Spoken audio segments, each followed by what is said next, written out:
Me, 52 male, just found out at least 4 of my 5 children are not mine. Wife won't say anything. Note: please do not use ancestry kits as a paternity test. If you genuinely want to check your child as your own, get a proper paternity test at your local med lab. Ancestry tests are not accurate and should not be used to test paternity.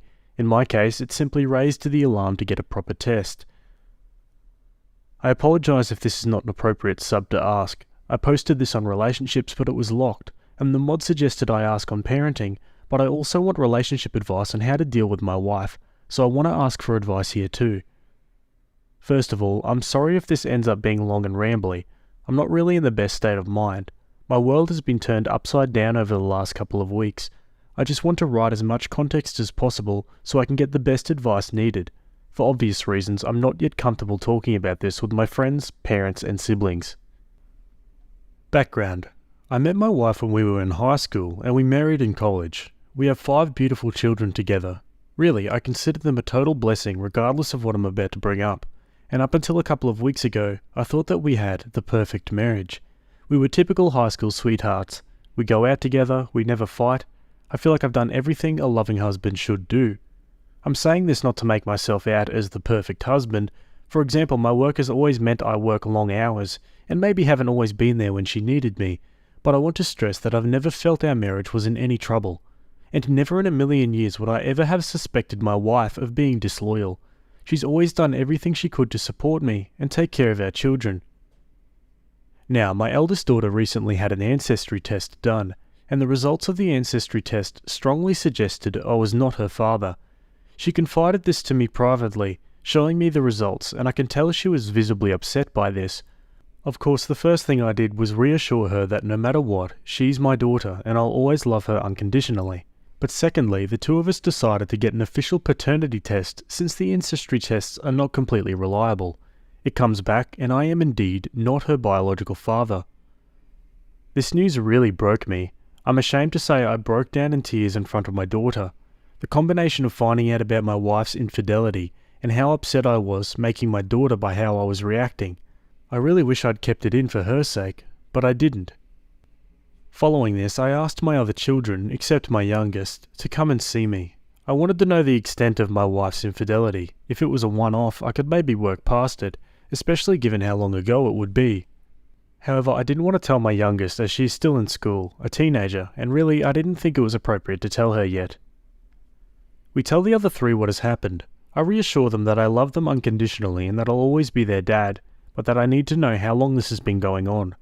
God, I can't begin to explain how touching their reaction was. They didn't care I wasn't their biological father, they were just upset at how heartbroken I was. I feel like the only thing that has kept me going these last couple of weeks is their unwavering support.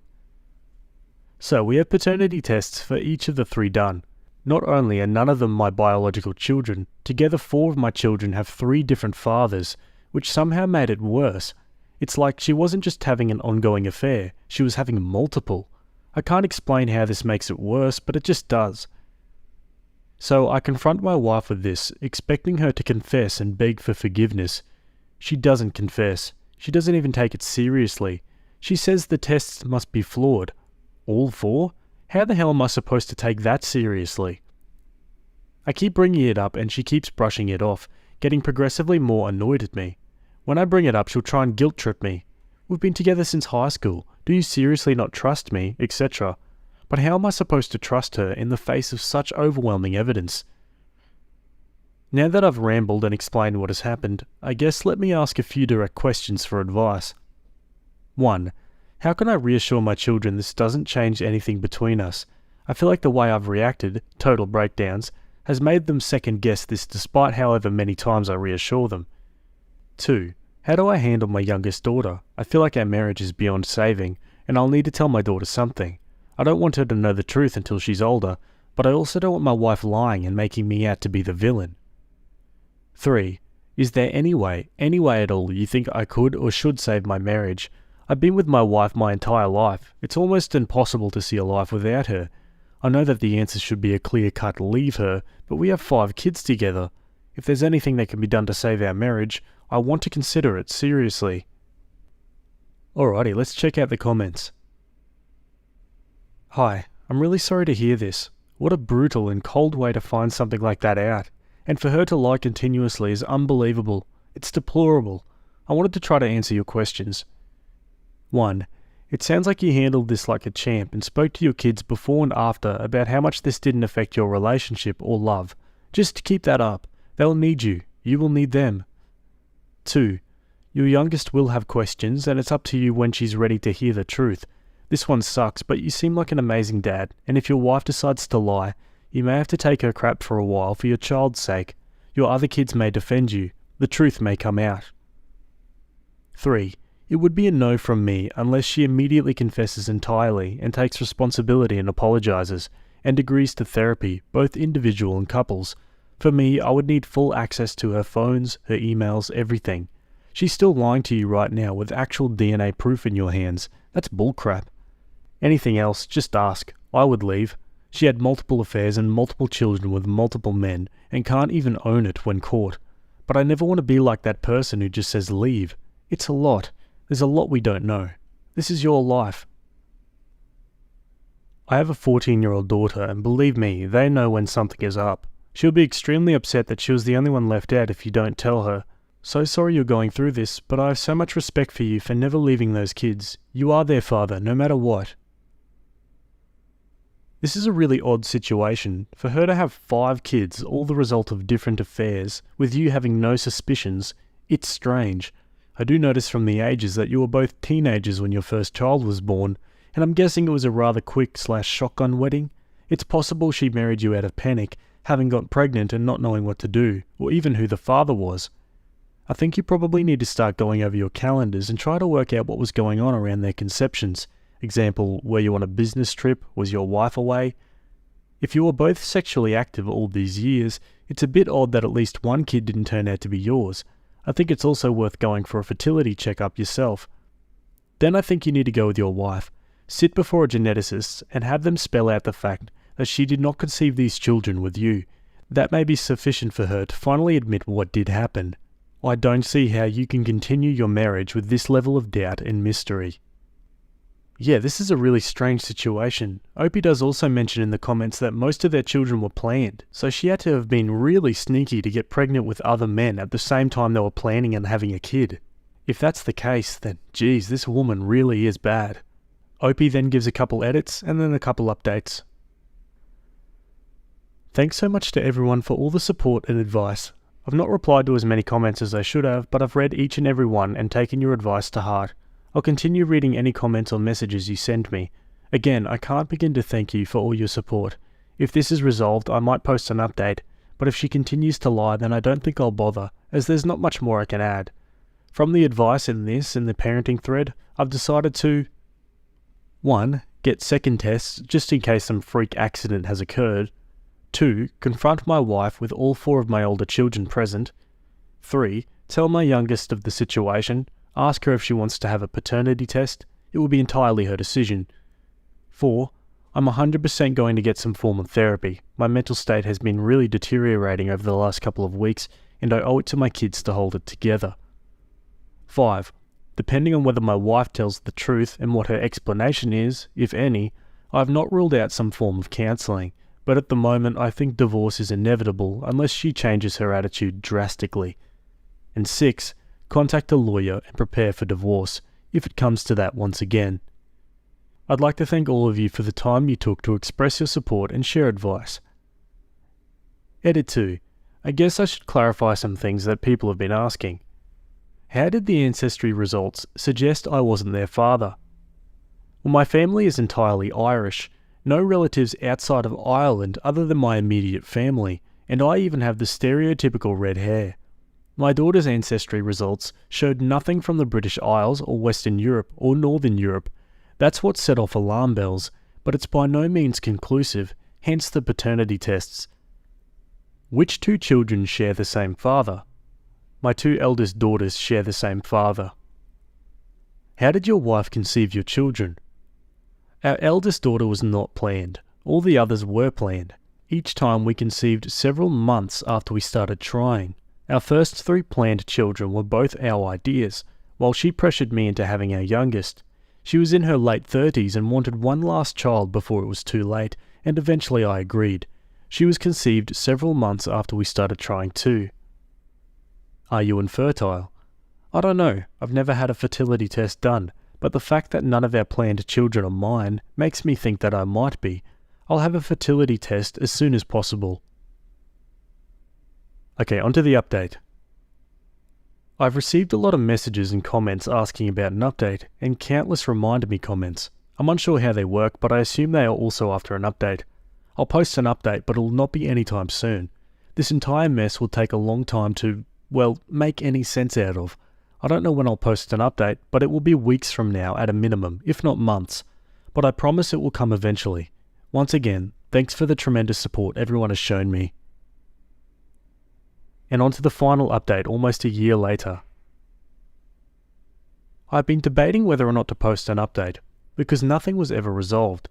I decided I would post it here in case anyone is still waiting for one. I apologise for not updating early when I promised I would. My kids and I confronted their mother shortly after making that Reddit post. It really didn't go well. I think the prospect that no one believed her finally hit home, because she completely broke down and apologised profusely, but refused to explain herself or anything that would give myself peace of mind. For the next few weeks we barely said a word to each other. I was hoping she was thinking it over, and I expected her to eventually sit me down and explain herself. I figured she was so far deep in a lie that got out of control, she needed time to think things over. Nope. I came home one evening to find she had committed suicide by overdosing. So I lost the love of my life, and I'll never know what mistakes she had made. I really wish I could go back in time and forget about it all. Whatever mistakes she made, I honestly wanted to work through it, and now I'm just riddled with guilt that I pressed her for an answer. The worst part of this entire ordeal was watching my kids work so hard to keep me together after having lost their mother. Anyway, please tell your family you love them while you have the chance. Jesus Christ, that just hit me like a truck. Really was not expecting that. And geez, I really feel for OP. All those numerous strong emotions running around in his head and then not getting any closure in the end. Like OP was very much the victim here in just about every way, but ultimately he's the one that'll carry the weight and the guilt of this with him for his whole life. I mean, stories like this are really sad, but, you know, if anything, I think it makes you appreciate what you have. Let me know your thoughts about this one down below, and we'll go to our next story. Okie dokie, this next one's from the Am I the A-hole subreddit. It was written by user Hot Wolverine, and it's titled, Am I the A-hole for kicking my son and his girlfriend out? This situation has had me a bit confused, so one of my neighbours suggested I post it here. I, 55 female, have 2 children, George, 31 male, and Gabrielle, 29 female. Gabrielle recently got engaged, and I'm helping her plan the wedding in my spare time, which the entire family is very excited for, except for George. George recently divorced his wife of 7 years, Susanna, 28, after he said that the spark had gone out. They have a set of twins together, Amy and Alice, 6 female, and are trying to set up a healthy co-parenting relationship. Susanna is a great mother to my grandkids, and I was disappointed in George for giving up so fast on their relationship without even trying couples counselling, but it wasn't my business or place to say anything. The drama started when George brought his new girlfriend to dinner at my house. He met his girlfriend, Bethany, 25, through a work colleague, and they'd been dating for 4 months. At dinner, Gabrielle and I were discussing flower arrangements, and Bethany felt the need to ask George if he'd ever marry again. George coughed before replying that he'd have to think about it, which Bethany seemed to deflate at. Well, this caused Alice to cry about how she wants Mummy and Daddy to love each other again. George and Bethany just sat there while my granddaughter screamed. After I comforted Alice, I pulled George aside and asked if he was sure about Bethany, which he told me was none of my business.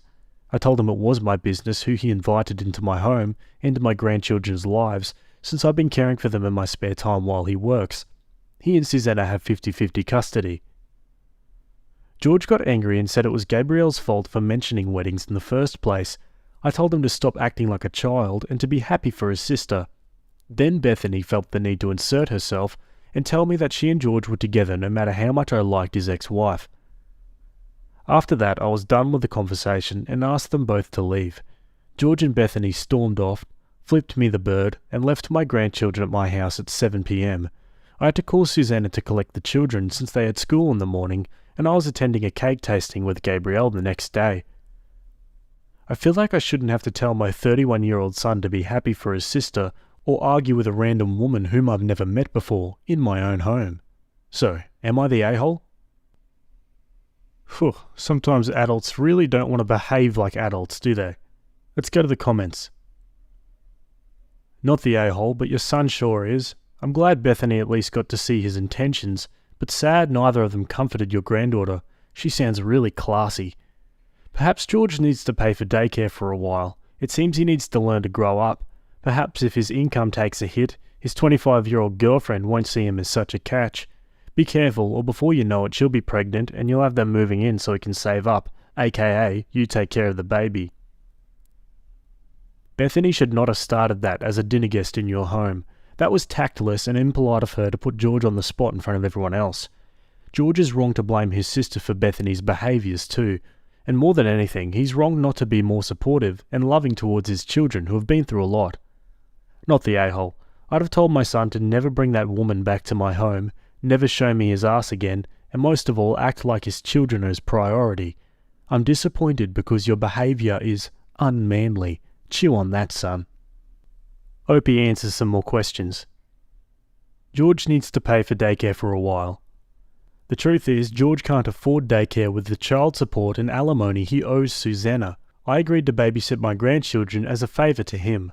I love my grandkids, but I wish George would appreciate the thousands of dollars I'm saving him each month. One commenter says, just quit watching them and he'll come crawling back. Opie says, I would if I thought he could afford it. We might disagree, but I don't want my son to be homeless. Maybe they need to rethink the custody agreement if he can't care for them. Opie replies, if Susanna took on more custody, then George would owe her more child support, which he's already struggling to afford. Plus it would mean that Susanna would have to work part-time hours, which isn't really an option in her industry. Someone says, Alice needs counselling.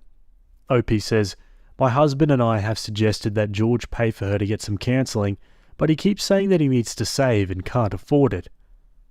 Another one asks, what exactly were you asking when you asked if he was sure about Bethany?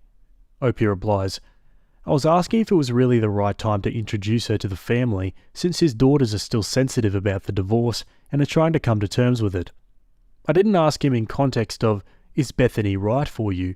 I meant it as in, are you sure this is the right time to introduce her? I didn't inherently dislike Bethany, but maybe it would have been better to introduce her to my grandkids after they've recovered from the divorce. Did George ask if he could bring Bethany beforehand? George asked me if Bethany could come 20 minutes before he was supposed to arrive, so it's not like I could say no at that point. Alright, on to the update the next day. I didn't expect this post to gain so much attention, and I want to thank everyone who gave their honest opinions and helpful suggestions. This situation happened a few hours ago, and I thought it right to make an update. Bethany came to my house to apologise for how she acted at dinner last week. She told me that she was 2 months pregnant, and George had broken up with her after she told him, because he has too much responsibility and didn't want to be in the baby's life. I then spent the better part of 3 hours talking with Bethany about the baby and what she wants. She says she wants to keep the baby even if George refuses to be in its life, and I told her that I would help with childcare if she needs it, since she doesn't have any family that live nearby.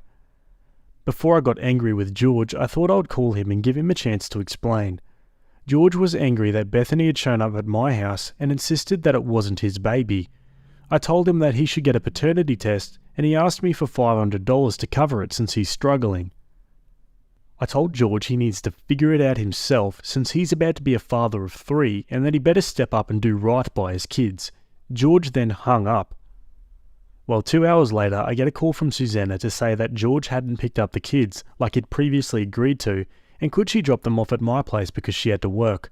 I agreed for her to drop Amy and Alice off and tried to call George again. I called 12 times and they all went to voice message. I don't know where George is, and I've called his place of employment to try and find out. However, they refused to tell me anything. I've agreed to watch Amy and Alice until Wednesday, and Susanna has reported this incident to CPS. I assume she plans to file for full custody, and I can't blame her. Right now, I'm worried that George has run off somewhere and done something irresponsible. I'm disgusted and will not be doing him any favours in future unless he has a very good explanation and accepts some responsibility. This was hard to write, but felt good to get off my chest. Thank you everyone for responding to my first post. Wow, first of all, bringing a woman that you've been dating for 4 months to meet your 6-year-old, that's bad enough. But then running out on his new kid? George has got some majorly skewed priorities. On the bright side, at least if his wife gets full custody of the twins, then, she doesn't have to daycare them all the time. But yeah, this is all around just a horrible situation, and fingers crossed George, somehow comes to his senses. Anyway, give me your thoughts about that one down below. I'm starting to fall for my wife, and I'm unsure how to proceed. This is all a very complicated and sad situation. About 4 years ago, my wife and partner of 8 years passed away due to complications after the birth, very rare, of our second son. I was deployed at the time and completely devastated. After flying home, I felt that nothing would make me happy again. My sons are great, now 6 and 4, but overwhelming, so I asked a sister of one of my Marine buddies, Cass, to help out. She has been friends with my wife, but not great friends, and she agreed in exchange for a place to stay. At the time, Cass was only 20 years old, and in quite a bit of debt in fault of her extremely abusive ex-boyfriend, who she had finally left about 3 months earlier. During the first few weeks of her helping out with the boys, she asked to borrow money to see a doctor due to shaking hands, no insurance. I happily obliged. She was an angel, doing all of the cooking and cleaning and keeping my young family together. It turned out that she had developed some sort of neurological disorder, probably brought on by repeated abuse. At the time it seemed simple. I had good insurance, she needed healthcare, I never thought I'd be able to move on from my wife, and she was afraid of intimacy. I agreed that I would marry her, but keep our platonic relationship. She promised not to burden me with her debt, and we had a prenuptial agreement and all. I know that this is fraud of the government, hence the throwaway, but we were so damaged and needed somebody, if not intimately. The past 3 years have been about as good as expected, if not better. Cass is great, better than great. She keeps the house spotless, had food ready every night when I get home, and has been working overnights as a baker, and almost has her debt paid off. Her condition has improved greatly, also due to the great medical care she was able to receive.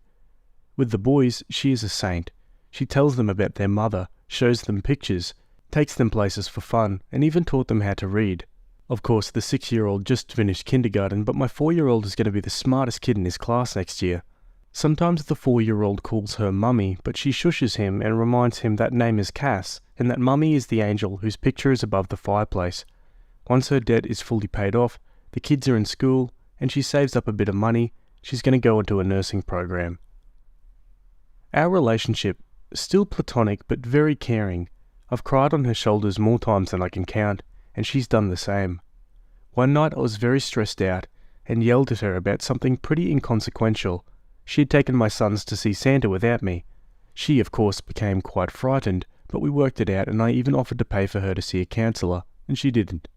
That was 2 years ago, and we've had little fights ever since, but have been able to work through them. She seems to understand me whenever I'm hurt, upset or angry, and is calming in a way that I can't explain. The problem, Reddit, is that I think I might be falling for her. I've been noticing little things. Her scent, her smile, her laugh, the way she smiles with her eyes when she sees me, how much my boys love her. Not to mention that she's gorgeous, hard-working, and one of the strongest people I've ever encountered. A few nights ago I almost kissed her after we'd put the boys to bed, and her hugs goodbye have started lasting a little bit longer. The other day she was taking a nap in my bed, she was washing her sheets, and I wanted to join her. Not have sex with her, just lay with her and hold and kiss her.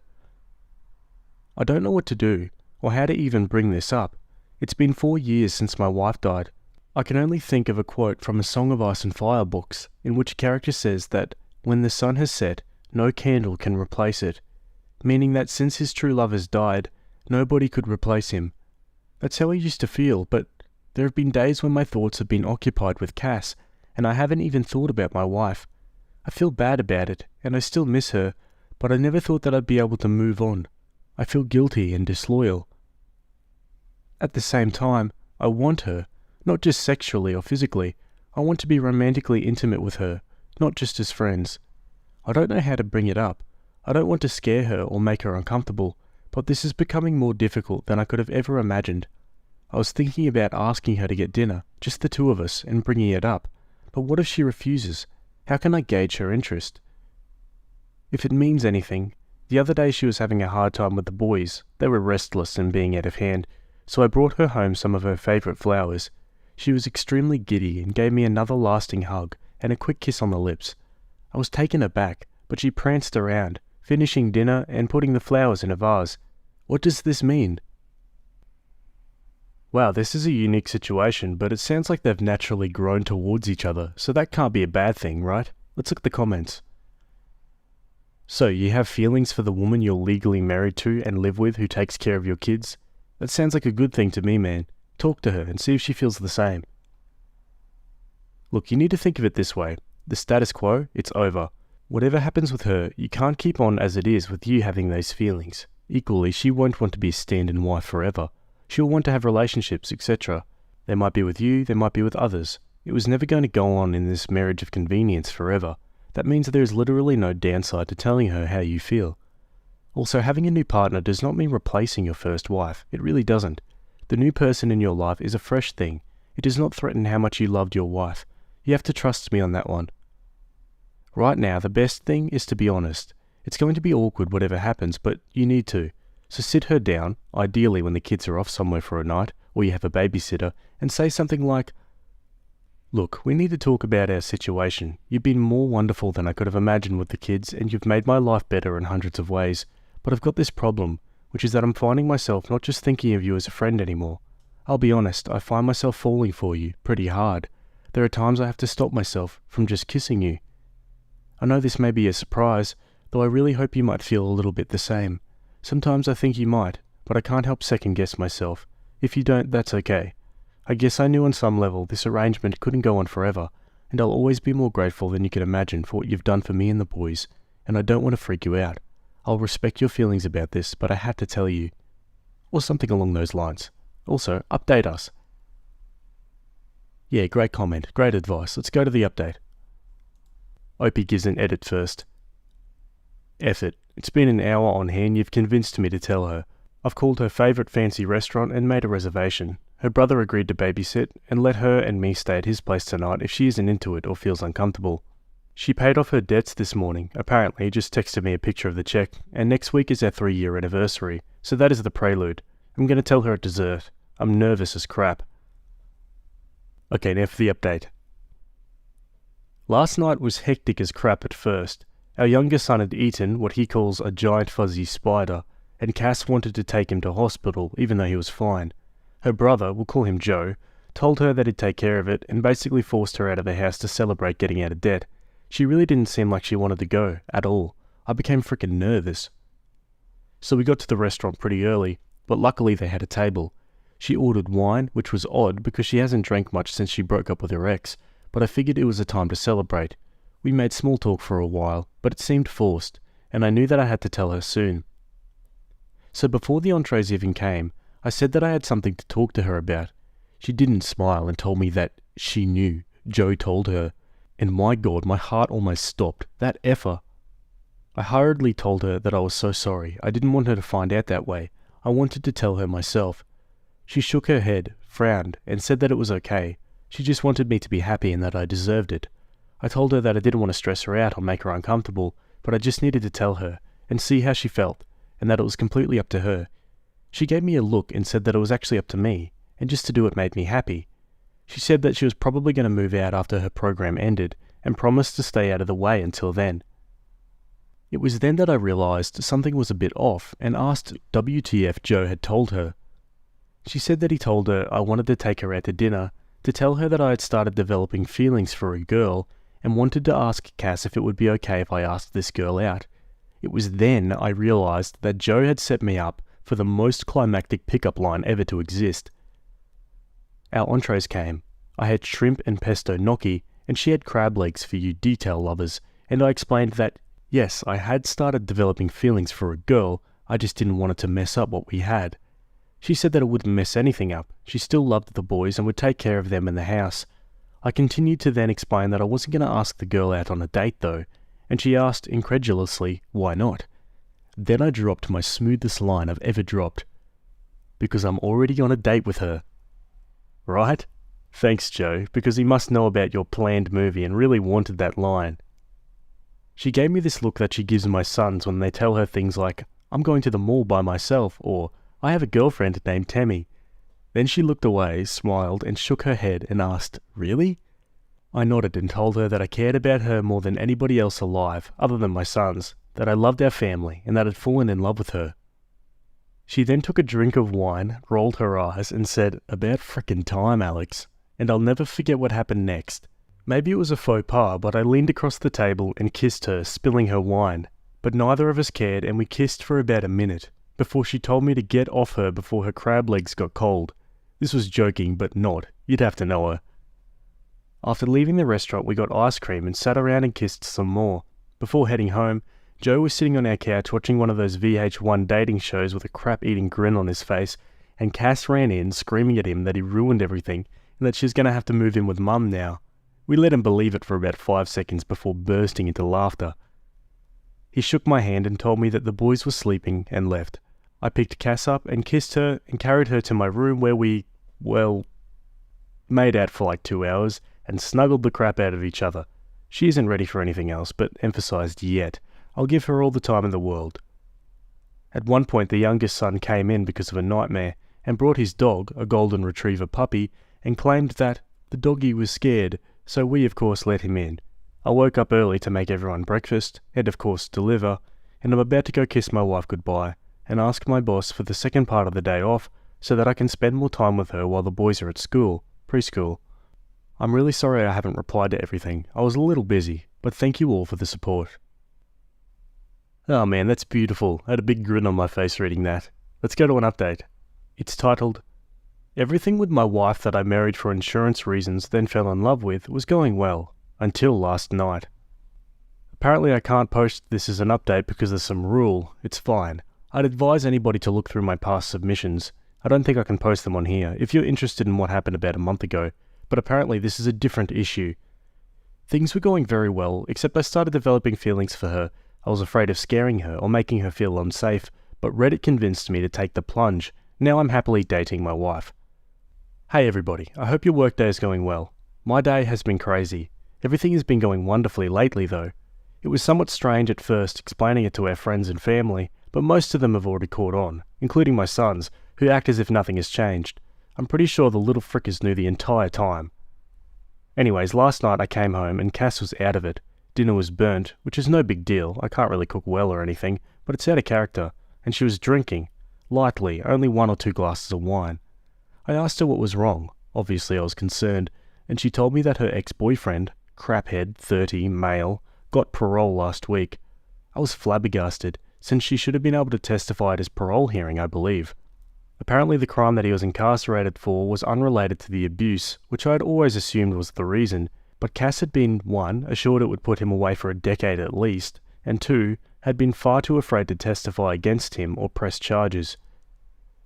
Apparently he'd been arrested for this felony, and when he was being held, he asked her to post bail, but instead she asked my first wife for help moving out and moving on. I don't know what to do. I don't think that we have any legal ways to put him back into prison. She knows that she should have gone to the police and is guilt-ridden and upset about it now. I know that she's going to be safe, because if he even tries to contact her, I'll take a legal recourse of action to make sure that he doesn't so much as touch her. I've taken off work today, but promise that even when I go back, I'll have my buddy stopping by throughout the day. But I don't know how to make her feel safe. I've contacted my lawyer about filing a restraining order, and he said it shouldn't be too hard, but she's a mess. I just don't know how to make her believe that she's safe. I doubt this piece of crap will come around, but I know what I'm going to do if he tries. Someone in the comments says, You should urge her to get a protection order against him. They are free and he won't be able to gain her address or any information from it to contact her. Most courts will also have victim advocates there to help fill out the paperwork and be someone they can talk to. If she has the order of protection, all she has to do is call the police and or file a contempt in civil court where she got the PO from, and he can end up right back in jail. The restraining order should help, otherwise just continue to be there for her and try your best to provide security. Also, drop the tough talk about he's dead if he touches her. You're no good to her or your kids in jail.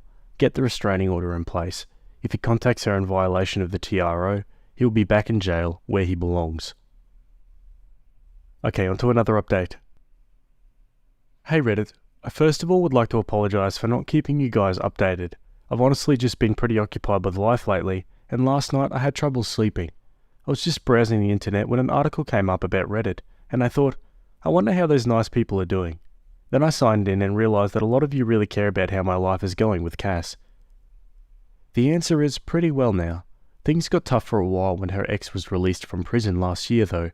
She was so afraid that he'd contact her, until he did. I remember that night like it was 5 minutes ago. Somebody rang our doorbell and the oldest son answered. He asked for Cass. She told the boys to go upstairs and gave me a look, and I knew, but she didn't look scared. The idiot apologised and begged for forgiveness and asked for a second chance. She was so brave. I wanted to kill him, but she told him no, and asked him to leave.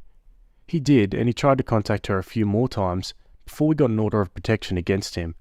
Last I heard, he moved upstate to live with his dad or something. Around this time, her brother Joe also got into a really bad car accident and ended up having to move in with us for a while. He's a great guy and one of my best friends, so we didn't mind, but it was a stressful time. About 7 or 8 months ago, we finally consummated our marriage, I guess you can say. The boys are doing great and are really happy. Cass got a pretty good job, although I think she's working too much overtime, and loves it. We're expecting our first child in February, and couldn't be more excited. You could say that life is pretty good. I'll be around for another few hours if you guys have any questions. Now for some more comments. The fact that after all this you guys are having a kid is mind-blowing in the best way possible. Congrats. What? I was so excited when I realised you were just posting another update to yours and Cass's story, but now, a baby? I've never felt so involved or happy for the lives of complete strangers. I read your story a while ago when things were just starting, and I was rooting for you guys. Congrats to your whole family. Your post was the entire reason I joined this sub. The first time I read it, I was grinning like an idiot for a solid half hour. I was so happy for you. I'm glad things are going well, and that douche canoe of an ex is out of the picture for good. Congrats on the upcoming baby too. Yeah, dodged a bullet there with the ex. He could have been a lot more unhinged. Good to see he got the message loud and clear and got out of their lives. Anyway, let's go to the final update. Sorry for not updating. It was a pretty rough pregnancy, and Cass has put her foot down about wanting more. I guess 3 is enough. But everything turned out great. Little Therese was 21 inches and 9 pounds at birth, and as bald as I am. She's way easier than the boys were. She hardly ever cries and is the most photogenic baby ever. Our youngest son is completely smitten and always tries to help. It's less cute than you think. Joe is also doing okay. His back is still bothering him, but he's dating a girl who actually went to my school, 2 years younger than me though. He's pretty happy with her, and we're all very happy for him. Other than new fatherhood, not much to update. I'm home watching the baby today while Cass is out, so I should be around for a while. Okie dokie, and that's the end of that story. To be honest, kinda reads a bit like a Victorian-era romance novel, but I'm not complaining. That was great. Anyway, let's go to our next story. Okay, this next one's from the Am I the A-hole subreddit. It was written by user LongPlan2, and it's titled, Am I the A-hole for refusing to sleep on the couch? I, 32 male, and my wife, 31 female, got into a heated argument after her friend accused me of hitting on her. The other day, on my way home from work, I came across a friend of my wife and she looked like she was carrying heavy stuff, so I asked if she wanted a ride home. At first she declined, but as I was leaving, she changed her mind and got into the car. We had a nice chat whilst driving and all was well. I even told my wife about it when I got home. Yesterday I was confronted by my wife because I allegedly hit on her friend. I obviously denied it and told her the version of events, but apparently I was persistent with said friend when offering her the ride.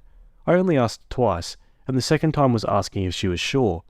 My wife insisted that her friend isn't the type to just lie about something like this. Naturally, I asked why she trusted her friend more than me, and then she told me about how her sister's husband cheated with a friend. I was angry at how I was being compared to someone else based on a mere accusation, and we ended up arguing.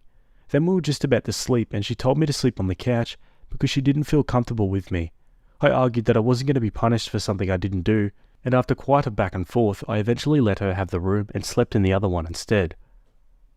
I woke up in the morning to yet another confrontation about why I didn't sleep on the couch. I was obviously baffled and asked why would I sleep on the couch when there's an entire other room. According to her, if one spouse tells the other that they should sleep on the couch, then they should do as asked to show that they're sorry. I pointed out that it was ridiculous, especially when you add the fact that I didn't even do anything.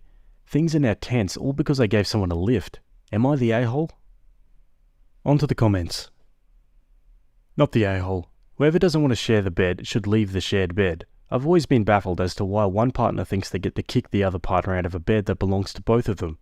My general rule is that everybody gets to control their own body, like going to sleep somewhere else.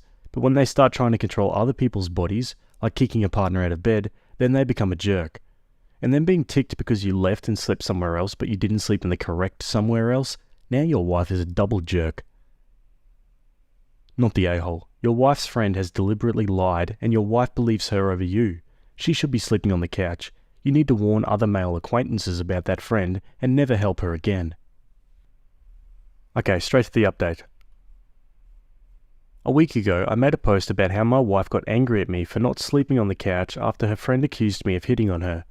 Well, not too long after the arguments, we eventually confronted said friend, only for another argument to break out, this time between my wife and her friend, and I got more than I bargained for. Basically, the friend denied ever saying I was hitting on her and said my wife took it out of context or misheard her. My wife argued back, saying the opposite. That friend said I was making moves on her and flirting. According to friend, her words were along the lines of, "Your husband was very nice to me, and had it been any other person, I would think they're flirting." Honestly, there was a lot of back and forth about what was actually said, but in the end it was established that I had not in fact flirted with her friend. However, because of this argument, things were heated and things were said. What got me is when her friend revealed to me that my wife was very insecure and had been keeping tabs on me, checking my phone every now and then without my knowledge, and quote, searching my car and laundry for any feminine products and scents that didn't belong to her every so often. Apparently she's been confiding all this to her friends, and at some point even considered having one of her friends flirt with me to see what I would do. Needless to say, I'm speechless and very disappointed. It's only now that I realize there wasn't any trust ever in this marriage, and I'm only going to continue suffering because her sister's failed marriage. She's tried apologizing and denying, synonymously, to the point where I'm confused what she's apologizing for and what she's denying. I was tempted to give her the same treatment she gave me based on an accusation, but to be honest, I really don't have the energy. As of now, I've asked for some space to contemplate this entire marriage. Thanks for everyone for the support and advice, it really means a lot. It seems like a lot of you were right. I think I'll take it from here. Again, thank you so much. Sincerest regards. Yeah, insecurity like that is a killer. I'm sure there are ways that maybe his girlfriend could try and, combat those feelings, but yeah, it'd be pretty rough finding that out about your girlfriend, this far into a relationship. Anyway, give me your thoughts about that one. Am I the a-hole for exposing my abusive ex-girlfriend to her fiancé? Throwaway account. I, 26 male, dated my ex-girlfriend in high school when we were both 16. I had a crush on her since second grade, so when she finally agreed to go out with me in high school, I was over the moon. Unfortunately, our relationship was a nightmare. I quickly realized she has low self-esteem, constantly asked for reassurance from me about her looks and weight, and if I didn't tell her what she wanted to hear, she would gaslight and manipulate me to make me feel guilty. I didn't realize at the time, but after reading stuff online and listening to some podcasts, I realized her behavior was emotionally abusive. We dated for around 1 year, and she ended up breaking up with me, citing her mental health, etc., etc. I never saw her after high school because we moved to different cities, and also her social media accounts were set to private. Recently there was a high school reunion. I found out she would be there, so I decided to go. She hadn't changed much, was still overweight. She said hi to me as if nothing had happened and proceeded to make small talk with me. It really bothered me that she was pretending nothing happened between us, so I asked if we can talk privately. I told her about how I felt about the way she treated me and was abusive towards me when we were dating. She said something like she was going through a tough time with her self-confidence and apologized for taking it out on me, etc., etc. Said ever since she met her current partner, she was feeling more confident about herself. She then told me they were engaged, which also came as a shock to me. I asked her if she'd told him about us and how she treated me when we were dating. She said she mentioned her past relationships to him but didn't share all the details. I told her she needs to tell him about how she was abusive to me so that he knows who he is marrying. At this point, she made up some excuse and ran away from the conversation. I felt that the new partner should know what he's getting into. She's still overweight and has not made any effort to change or improve herself, and probably has the same insecurities, and I imagined how this man will have a terrible marriage. So after the party, I used a friend's account to find her fiancé, and I sent him a message detailing the things she did when we were dating in high school. He responded with something like asking me to stop bothering them. It's been about a week since I did this, and now I'm getting bombarded with messages from high school friends calling me a creep and an a-hole. I don't understand how people can side with her when she was the one being abusive, and it is her responsibility to let her fiancé know about this. I was doing what I felt was the right thing. I thought maybe they're reacting this way because they don't have the full story and the background about our relationship. So I wanted to post here, am I the a-hole, or am I helping this poor man? What the hell did I just read? How is this guy still so obsessed with this relationship? Dude needs to stop dwelling on the past and move on already, jeez. Let's go to the comments. So, you corner someone you dated years ago, she listens to you before stopping the conversation because it's going nowhere, then you harass her fiancé and try to blow up her life. Jealous and bitter much? You repeatedly insult her weight. Reading your post, I don't see evidence of her being abusive. You're the a-hole, big time. You're the a-hole, you're the a-hole, you're the a-hole. Get over it. You've just proved to the whole world that you're fixated on her. Is it possible she's changed since high school? Is it none of your business? You knew her then. Her fiancé knows her now. And you know nothing about either of them anymore. Get your nose out of their business, you a-hole. You're the a-hole. Whatever happened 10 years ago. You have no idea if she's still abusive. You sound bitter about a high school relationship, and more than an apology, you want her to suffer in some kind of petty revenge. Walk away. What the F did I just read? How old are you? You dated a girl for about a year when hormones are raging and claimed she was abusive, which you didn't realise until you listened to some podcasts? Wow. Just wow. Do you also consider yourself a nice guy? It also seems like her not losing weight is your proof that she hasn't changed. You haven't dated since she broke it off with you, right? What would be appropriate is for her to warn any female who gets involved with you that you're a creepy stalker with an obsessive disorder. Really, get a life, get some therapy and maybe a cat. You're the a-hole. Yeah, a well-deserved grilling in the comments there. Opie gives an edit and then an update. Okay, I was expecting my perspective would be divisive, but didn't realise people would think it's that bad. Reading through all your comments is making me question myself. First of all, I don't have a problem with her weight. I think she's cute. It may be true that I'm hung up on her. She was my first and only long-term girlfriend. And no, I'm not an Andrew Tate fan. I just saw some videos of him and thought they were interesting. I don't know that much about him. I do think I deserved more from her than an apology, and I did always think we would end up together once she worked on herself. I feel very frustrated about how things turned out. I'm against therapy, so I won't do that. I might contact her again to see if she'll talk to me. Maybe that'll bring more closure. Even though it was mostly negative, I still appreciate the comments. And there it is. Opie admits that he was still hung up on her, and now he's mad that he didn't get her back. Like, is that what he means by, I deserved more than an apology from her? Like, what do you mean more than an apology? What else is she going to give you? Did he expect her to come running back into his arms? Jeez, this guy is so backwards. On to an update. Just got done speaking with her. After the initial surge of comments here, I decided to contact her. I got her info from a friend and messaged her. She agreed to talk to me. I apologised for having contacted her fiancé, and she accepts my apology. She said she is sorry about the things that happened in our relationship. She said she had therapy and now she has more confidence. She told me that she's been honest with her fiancé about her life and past, and he is supportive to her. Overall, she sounded in a better place, and it sounds like I don't really have a chance with her at the moment. We ended the conversation pretty amicably. I feel okay with where things are now.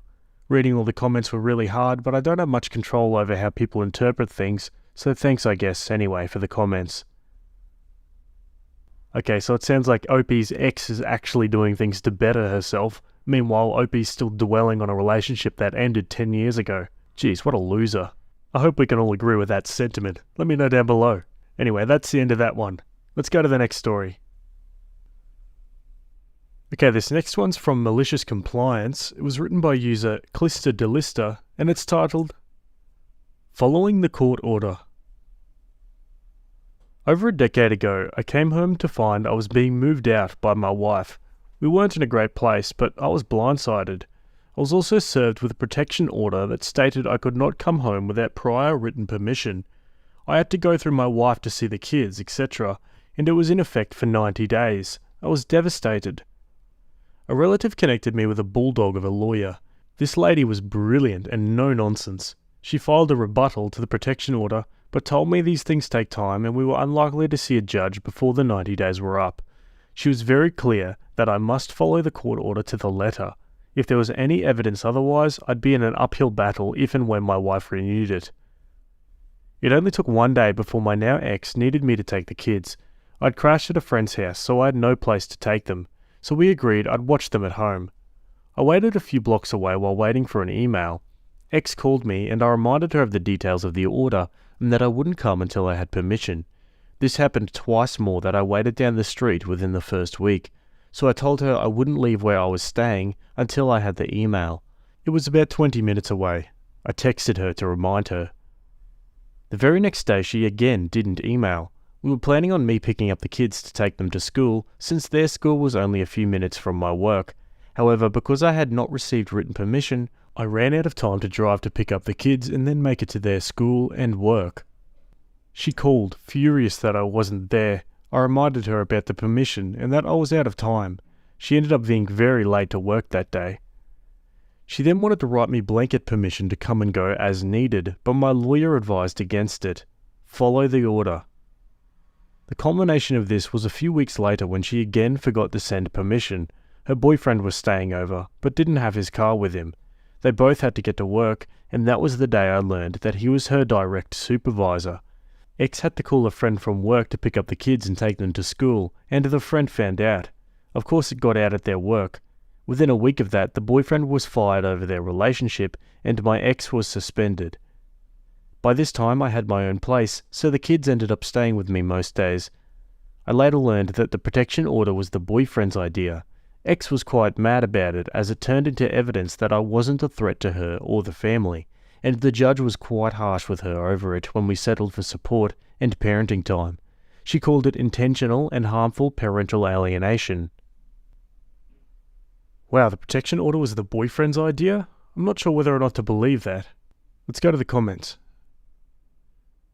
Selfish people love to shoot themselves in the foot and claim you should have been there to stop them. You reap what you sow. I hate that the kids were caught in the middle of a peeing contest she created, but good on you for sticking it out and making her deal with the bed she made. I honestly hope the judge throws everything they can at her for weaponizing the system. I hope your attorney also uses this and anything else she happens to feed you as ammunition as well. Good luck, and remember to document anything she says or does in writing. I love this. There is a special place in hell for the kind of parents that file unnecessary protection orders against their exes or withhold their kids out of spite. Okay, on to part 2. This is the second part that was removed from Pro Revenge. I'll maybe fix it later there. This is the second half of a decade-long tale that is currently resolving in a delightful way. A decade ago, my then wife, now ex-wife, began a relationship with a guy and kicked me out of my house. The boyfriend was instrumental in blindsiding me and planning on how to keep me from my own kids. Ever since, I've kinda hated him. I've always been polite and respectful with boyfriend because he'd become my kid's stepdad, but I'd swore if I ever had the chance, I'd get back at him.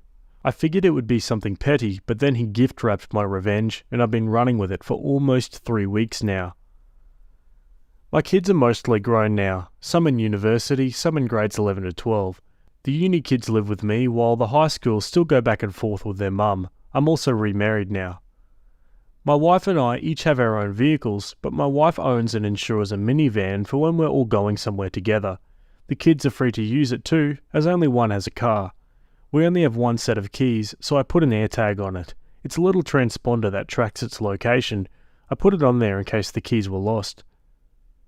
About 3 weeks ago, one of my older kids took the van out for the night, but ended up staying at his mum's on the couch. Around 7 a.m. the next day, another kid asked to use the van. I pinged the AirTag, only to find out it was hours away in an industrial section of another town. I was quite concerned why my kid was out there. I called him up and he was at his mum's where he said he'd be. He had no idea the van was missing. I called the police and gave them the location of the van.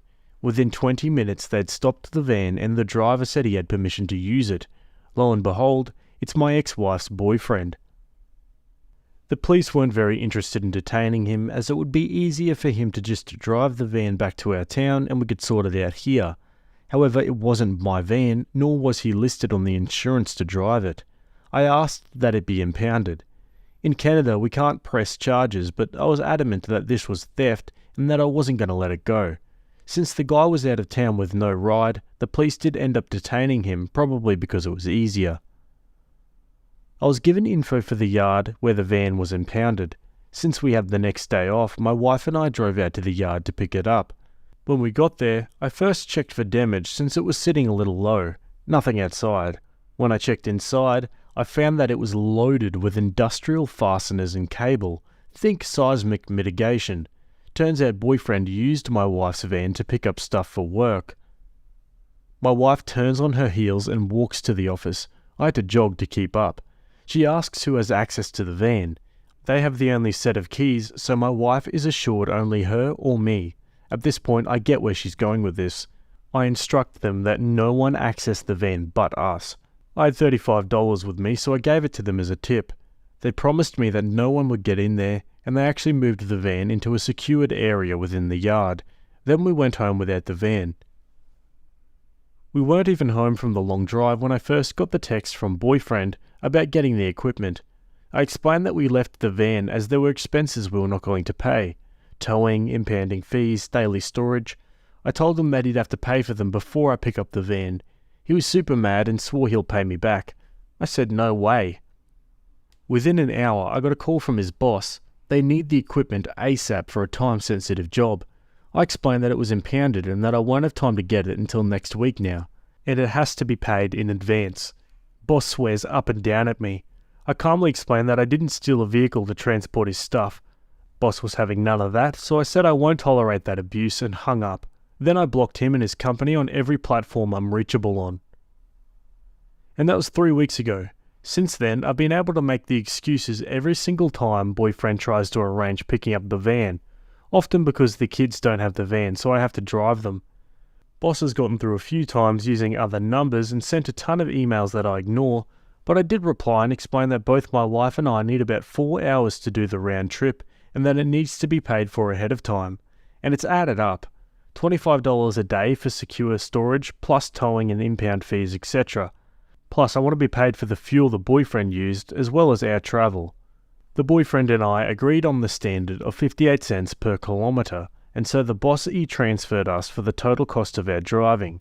By now the van has made one trip, and our car has done two. It came to almost $600. So on Friday it finally happened. My wife and I drove out and picked up the van. It was prepaid and ready to be released. I dropped off a dozen beers at the office when I picked up the keys and went to grab the van. However, I wasn't going to transport boss and boyfriend stuff, so I arranged for it to be held at the yard at the same rate as a vehicle, unloaded it, and left right before it closed for the weekend. I got a call from the boyfriend asking when he can come by with a work truck to get the stuff. I told him it's still at the impound almost 2 hours away, and the office opens Monday at 9. There was only silence on the other end, so I hung up after about 10 seconds. Through this, I've been getting vague updates from my ex, who I've got a good relationship with now. She was livid with boyfriend and was clear with me that any and all consequences were squarely on him. He's kept his job, but is missing the next pay increase and is not getting his year-end bonus. Ex said they're way too short-staffed to let him go, but he's in the doghouse at home and at work. No word on criminal charges for taking the van, but Crown handles that, and I'm not suing in civil court. Oh man, that's satisfying. Way better than any petty revenge scheme that they'll forget about in a year anyway. This one had proper spite behind it. I mean, the only way it could be any worse for the boyfriend is if he lost his job, but it sounds like, yeah, he's pretty much on the edge of that anyway. Anyway, give me your thoughts about that one, and we'll move on to our next story. Okay, we're back on Am I the A-hole? This one was written by user Wasted Elk, and it's titled, Am I the a-hole for giving my adult daughter money to make up for missing out on her senior trip? I have 3 kids we'll call Brock, 24 male, Misty, 21 female, and Ash, 19 female. Misty graduated from high school in 2020. Due to world events, her senior year was spent at home. Things like her senior trip, spring break, and prom got cancelled. Her school never planned a makeup trip or prom for her year, and instead went back to business for the class of 2021. Misty, props to her, never complained about it. She accepted things with a sense of resignation, if that makes sense. Regardless, I can see that it hurt her to see her brother and sister get to do the things she couldn't do. A few weeks ago, Misty reached out and asked if I can help her out with something. Her favourite actor is going to be performing on Broadway next spring, and she desperately wants to see that show. She's in college and has a job, but needs help paying for a ticket. She made it clear that I didn't have to pay her if I didn't want to, but given what happened 3 years ago and how she took it, I felt bad for her. What she went through wasn't fair. So I bought Misty a ticket for opening night. It was expensive, yes, but frankly it was about the same amount that was spent for Ash's prom or Brock's Letterman jacket and banquet.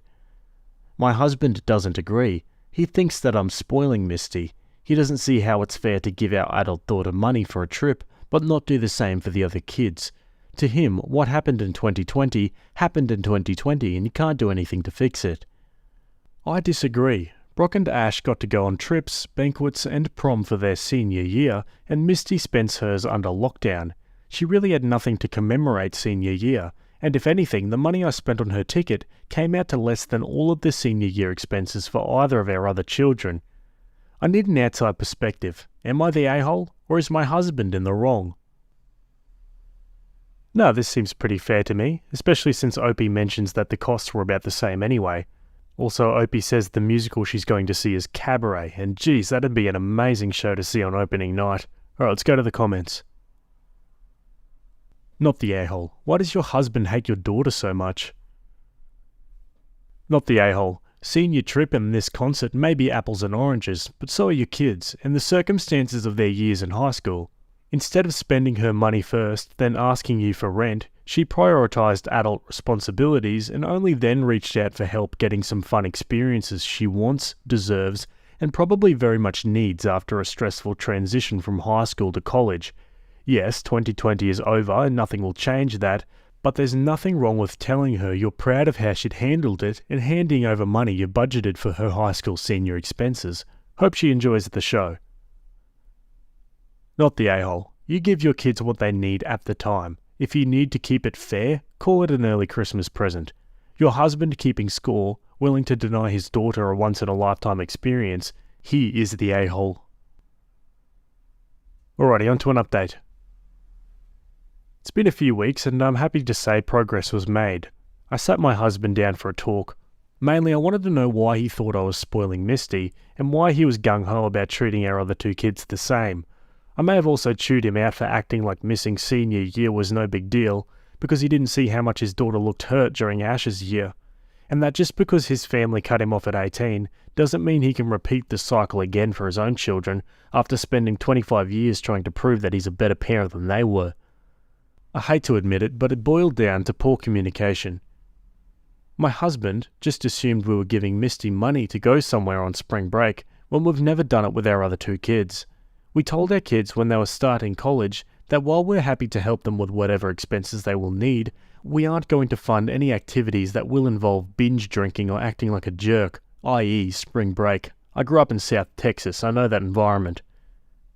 My husband told me that while he isn't upset about how much I spent, he wished I'd talk to him about it first, since we share finances. Now here's where I effed up. I said in my original post that I send money to Misty. I actually purchased a ticket for her. Knowing how quickly tickets go, I went on the ticket website and just bought one for her. She originally wanted to get a mezzanine seat towards the back for $160. I saw some available orchestra seats that were closer to the stage for twice the amount, so I told Misty not to worry about it, and I went and purchased her a better seat in the first row behind some tables. The total came out to around $350. My husband and I talked it over and we made up. We're going to better work on our communication skills moving forward and be more transparent with our finances. Now, here's the big update. Misty came home from college for Thanksgiving. We sat her down at the kitchen table. I had the spreadsheets detailing the amount we spent for Brooke and Ash's senior years and the average. We told Misty that we're sorry we never did anything to make up for her lost year. We told her that we had a budget for her, and what does she want to do? Misty decided she wanted to do two things. The first is to use part of the money to spend spring break in New York. This coincides with seeing Cabaret. Her two best friends attend college in New York, so her plan is to take a train, we live in Boston, so it's a 4-hour Amtrak ride, and spend the week at her friend's dorm. My husband and I are planning a couple of excursions for them, like dinner at a nice restaurant, but this is all going to take time to put together. Misty would also like to use whatever is left to buy a moped. All in all, this turned out really well. Misty is ecstatic about seeing Cabaret. This will be her first Broadway show and her first solo trip. We haven't seen her this happy in a long time. Okay guys, and that's the end of that one. Yeah, great ending there. To be honest, the most surprising thing about this story is the fact that she got a ticket to Cabaret on opening night for $350. I feel like that's pretty cheap for Broadway, right? Maybe someone in the comments can let me know. I know that my husband is cheating on me. I need to tell someone. I, female 40, found that out about 6 months ago. I went into a total shock. I thought he, male 39, loved me because he tells me that every day. We have a beautiful family together. 3 beautiful children, 5, 4 and 16. Beautiful home, vacation home. We're close to both our families and everything else is perfect. She, female 35, is a co-worker of my husband's that I know very well. She has been in my home. I've comforted her when her husband cheated on her and left her for his new woman. I saw her pain. Little did I know that she would inflict that same pain on me a few months later. I saw her nudes on his phone, talk about their hookups on Messenger. She isn't even beautiful. She's disgusting, pathetic and miserable. I know I'm being a disgusting misanthropist here, but I can't help myself. What does she have that I don't? He disgusts me very much. He is pathetic and stupid. My respect for him is gone. I've chosen to pretend that I don't know. I love my life and I'll be damned if I share my children and not be able to see them every day of their lives. Not him nor her deserve me separating from my babies, my home, my family, my comfortable life and my safety. Sometimes I think he knows that I know. When he looks at me and asks me to come back to him, when he asks where I am in my thoughts, it feels like your body is here but your mind is 1,000 miles away. I don't answer him. He starts to argue. Sometimes it feels like he's doing it to provoke a reaction out of me, but I never answer or engage until he gets tired and leaves me alone. I never initiate anything with him, and when he has with me, I just let him, and I refuse to let him pleasure me. In the beginning, he complained that I'm distant and cold, and that I want him to use protection. I told him I stopped using birth control, so he has to wear protection. His complaining stopped when I told him that it's either this or nothing. 6 months later, I'm mostly at peace with my life. Still a lot of ups and downs, but the downs are getting fewer and further apart. Today was a down, so I needed to vent. The part of my heart and thoughts that were occupied with my husband was suddenly empty, and I found out that I'm pretty good at filling the void with other things, new hobbies, and even more quality time with my babies and loved ones. All is well. On to some comments. It seems you already emotionally checked out and really just staying for the kids and the life that you have. I hope you find peace for the life you chose. Welp, I'm not going to judge, but I'd like to offer some insight. Take it as you will. If you're certain you want to stay in this miserable marriage, then take advantage of it as much as you can and focus on yourself. Start walking, working out, and focus on being a good mum. This may be awful advice, but I guess you got to do what you got to do. I would also document, and it wouldn't hurt to consult an attorney in the meantime. Don't go down the depression rabbit hole. Why her and not me? What's wrong and what did I do? Figure out what your endgame is and follow through. Wish you the best. Hope he answers some questions. Look into talking to a therapist. I am. I started therapy when it all began because I was going mad. It helped a lot and it's still helping a lot. Whatever you decide, document everything. We have no fault divorce here. At the same time, I get half in divorce and I mean half of everything he owns, including his companies. whether he made it before or after we got married. I won't get primary custody, or I would have been gone 5 seconds after I found out about his cheating on me. One comment says, "Why wouldn't you get primary custody? Don't mums always get that?" Opie replies, "Where are you from? Because this is so odd. Shared custody is the default if one parent doesn't waive their rights away or is being abusive or addicted or something serious. Primary custody isn't a thing here." More on how Opie feels and how the husband feels. "He's the maid breadwinner, yes. We had a fight about a month ago. Or not a fight, more of him complaining that I'm distant and neglectful. And he asked me what I wanted and kept asking and pestering me. I said I wanted him to leave me and give me my children. I would leave everything else to him. He was stunned for a while, and when he calmed down he said that I should take this idea out of my head, that I'm crazy if I thought he would abandon the children. Believe me, I tried so hard to be normal around him. It would have been so much easier, but I guess that is my limit of pretending. I just haven't managed to act normal. Very disappointing." Someone says, "He may try blindsiding you with a divorce." Opie replies, "He won't divorce. Not for her and not for anyone. He has a lot to lose in case of a divorce, even more than me. I don't read their conversations anymore, but he has no feelings for her. If he chooses to divorce for another reason, then it makes no difference if he or I do it." No, he didn't ask me why she isn't allowed in my home anymore, and he never talked about her again. He asked her though if she'd done something or told me something. They speculated about it, and he told her if I found out in any way. He'll never talk to her again. She said that it was unfair because maybe I'd find out another way, but he told her that it didn't matter how. If I did, he will never speak or see her again. So I don't think she'll ever bother me as long as she wants him. She will not want this to come out. Anyway, if they give me a few more years, I would be very happy. When the children are a bit older, he can leave me for her or a trash can for all I care. If he asks for divorce, then I can't do anything about it. Then it is divorce. I'm counting on him not wanting to have the children half of the time either. If he has his home and his fun, I don't see why he'd want a divorce. Someone says, "Wait, you told him she wasn't allowed in your home anymore? Does he know?" Opie says, "No, he looked scared and said okay. We never brought her up again. Maybe it's for the better if he knows. Then I don't need confrontation." One commenter suggests to screenshot the messages and threaten to leak them. I don't think threatening to expose someone's nudes is justifiable, plus I have no interest in doing anything to hurt her. My vendetta is with him and him alone. If not her, it could have been any other loser, but it will always be him. He hurt me and crushed my dreams and future. On the other woman, it takes two to tango. She might want to inflict her pain on a happy, unsuspecting woman, just to feel better about herself, just to feel that this doesn't only happen to her. But a good man would not have fallen for this. He would have turned her down. I hate her, but he is the one who destroyed my happiness. She can't have children, and her husband's new woman has given birth to their first child. I think she wanted to take out her hurt on a mother, because in her mind her husband cheated because she couldn't conceive. He cheated because he's a bad person. She'll never get it. Just tell him you know. I've contemplated telling him so many times, but I don't know why I just can't, like I would lose the little control I still have. Can you understand me? What if he knows? He will say it's over and he'll change and he is sorry, none of which is true or something I want to hear.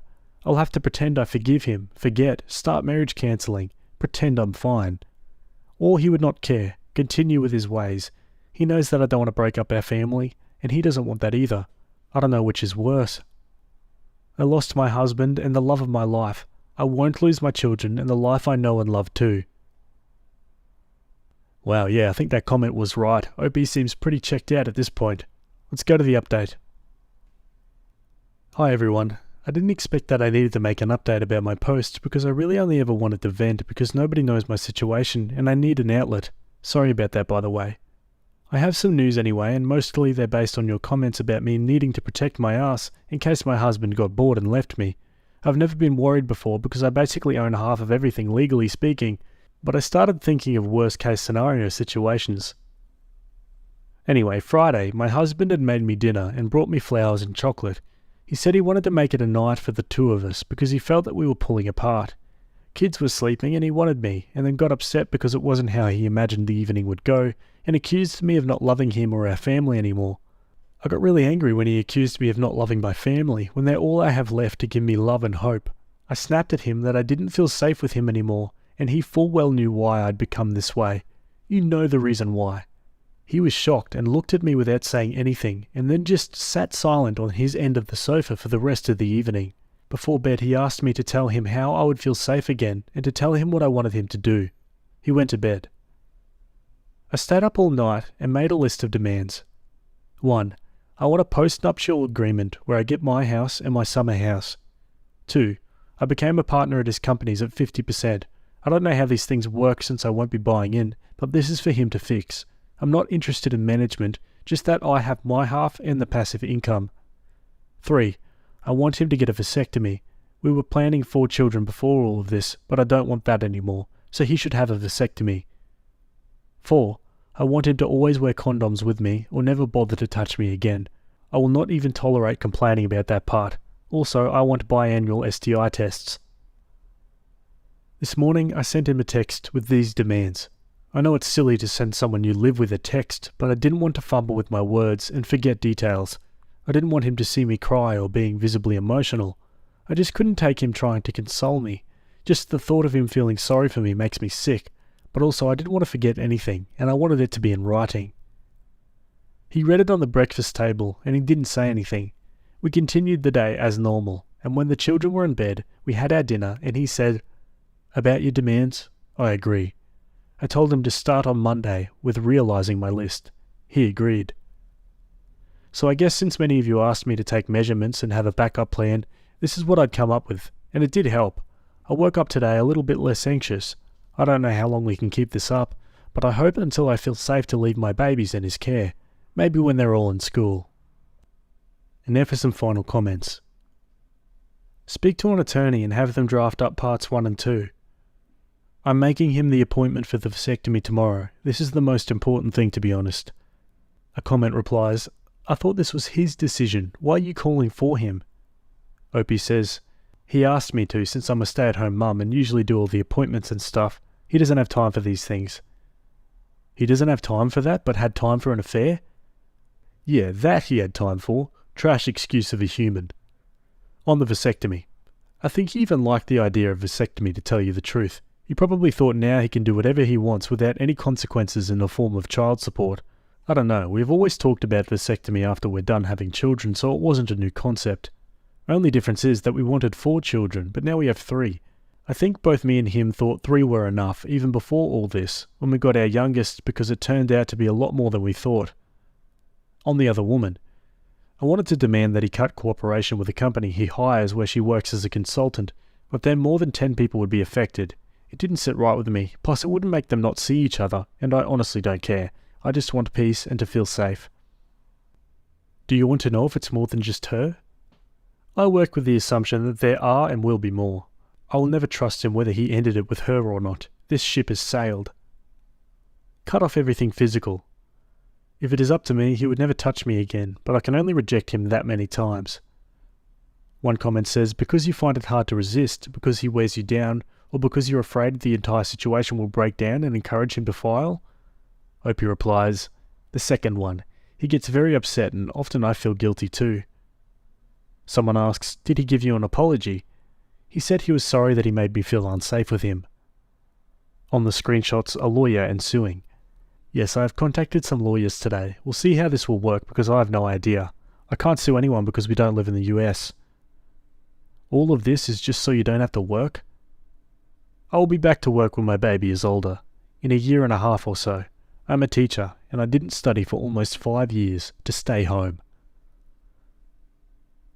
Okie dokie, and that's the last update we've got so far for that one.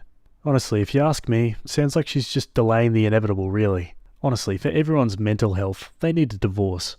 What do you guys think? Give me your thoughts. Anyway, let's go to our next story. Alrighty, this next one was written by user Fine, Mary and Berry, and it's titled, Am I the a-hole for breaking up with my boyfriend over the orange peel theory? What is the orange peel theory? I was scrolling on TikTok when I saw a post about the orange peel theory, which to sum it up is when you ask another person to do a small task for you, like peeling an orange or asking them to tie your shoes for you. Both of these are tasks that you can do by yourself. The real test is how they respond to you. If they respond with, you can do it yourself, can't you do that? I guess. Then they're not willing to do small tasks for you, and will most likely fail to do larger tasks for you in the future. However, if they do it willingly or take the initiative to do it immediately, then they pass in a way. Now onto the situation. My boyfriend of 7 months was sitting in the couch when I saw the TikTok video explaining the theory, and I decided I should try it out. Up to this point we were happy, but now looking back on it, I'm not surprised by how he responded. I asked him to tie my hair up for me, and he looked at me and asked me why I couldn't do it. At first I thought that maybe he was intimidated by my long hair. However, he's had long hair in the past and knew how to tie it up. I asked him again, thinking it was just a fluke, but he told me that I could do it since I was in the kitchen and he needed to relax, stating that he just got off work. I know what you all are thinking. Let the man relax, he just got off. Y'all, he works from home. And even if he was truly tired, he has plenty of energy to play games and go out to the bar with his friends. Regardless, I honestly didn't want to break up and thought it was dumb to throw a relationship away over a TikTok. Well, that was until later in the day when I asked him if he could toss a towel in the dryer so I could be warm when I got out of the shower, since I forgot to do it myself. Surprise, surprise, he never did it, and it just made me realize how much I do for him and his daughter that is not even mine. And I think I have fed, held, and changed her more than he has. So Reddit, I ask you, am I the a-hole if I go through with it? I genuinely cannot predict what the comments are going to say here. Let's have a look. TikTok advice does seem a little strange, but sometimes approaching life in a different way can help take those rose-coloured glasses off a relationship. Maybe if more people took a different look at relationships, then divorce wouldn't be so high. This is coming from someone who is divorced. This is laughable. I do small stuff for my husband all the time and vice versa, but if I'm sitting comfy on the couch and then he sits down and asks me for a drink, hell no, get it yourself. Having a relationship is not doing every little thing your partner asks when they ask. When you realised how much you did for him, did you ever consider communicating with him and asking for more? Or did you just enjoy playing games? If you don't want to be with him and work on it, then I absolutely support leaving, but you're vaguely unhinged for this scenario if you haven't left any info out. Okay, now for an edit and an update. Hello everyone, and thank you for listening to my post. I read what you guys were saying loud and clear, and completely see where you guys are coming from. I admit that I should not have taken advice from TikTok, and that it showed immaturity to do so. However, I disagree on the fact that what happened wasn't a big deal. The method worked and made me see that I do a lot more for him than he does for me. Our relationship is not going to end because of my towel not being warm or my hair not being up, but because I realise that I'm just settling for a lazy man who doesn't take me out, doesn't help out with his baby, and has no motivations in life except to live at his parents' house, play video games and drink, all while taking advantage of what I do for him. In my mind, since we're so new, 7 months, these problems are foreshadowing what's to come, and I see no future with him or his baby. Again, thank you everyone who took the time to read this. Okay, update time. Hello again Reddit, fast update for you guys. First, I'd like to thank you for how brutally honest the comments were. And no, I'm not 12, I'm 22. I'd also like to clear some things up. First off, I didn't mean to make it seem like I was testing him like a crazy girlfriend who sets her boyfriend up for failure. I simply used the theory to see what he would do out of curiosity, and came to the realization that I was giving 90% while he was giving 30% into the relationship. The theory helped me take off my rose-coloured tinted glasses and truly see just how much I am doing without an ounce of appreciation. As for the ones saying that they would also refuse the small tasks as well, this simply does not apply to me. If my partner asked me to tie his shoes, I would be down on one knee because I feel like it's a simple way to show love. Previously, I'd never asked him to do something that I could do myself since I'm relatively independent. This was not the case for him since he uses me for almost everything. Babysitter while he goes out, nighttime nanny, chef, cleaner, washing machine, chauffeur, etc. As I took time to read the comments, there was a lot of reflecting, and I knew I had to talk to him and give him a chance to work this imbalance out. I texted him and told him we needed to talk, and he asked me for a ride to my house since his mum was out. I picked him up, but to my surprise he had his baby, so I asked him if we could just stay on the driveway and talk. He told me that he was hoping we could talk on the way. When I asked him on the way to what, he told me that his buddy wanted to meet up for drinks, and I just lost it, and told him to get out of the car. I just let out everything I was thinking and feeling. He looked very confused, but then changed his tune and started blaming me, saying that I waited too long to tell him this and that his daughter is already bonded to me. She's around 1. I'm not sure what to do. I went home and my phone was filled with messages from his mum saying that I needed to step up and be a good mum and future wife. The thing is, I don't want to be either.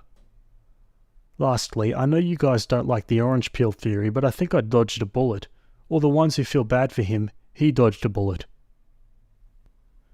Yeah, honestly, this seems like a fair outcome. I think that boyfriend needed a bit of a reality check. Let's look at some final comments.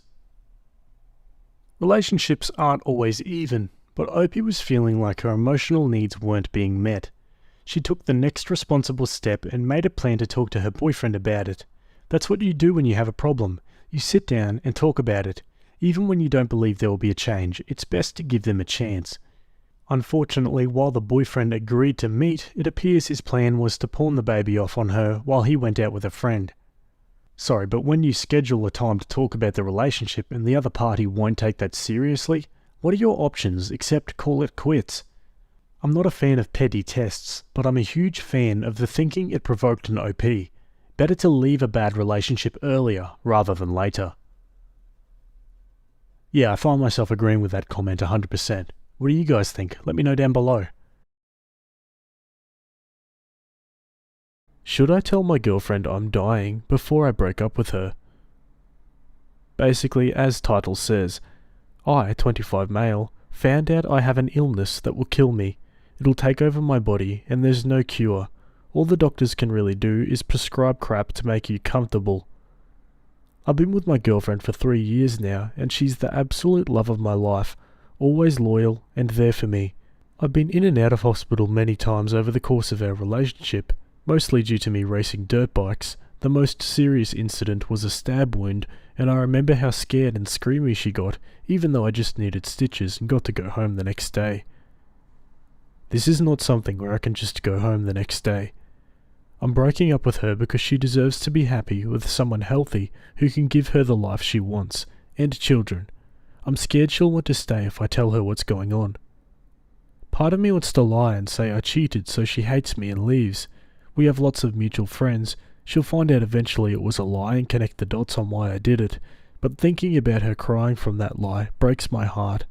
I don't even know if this is the right sub to post it on. I just don't know what to do. Break up with her and tell her it's for her own good? Lie? Guess I also needed to vent because it just hit me this morning.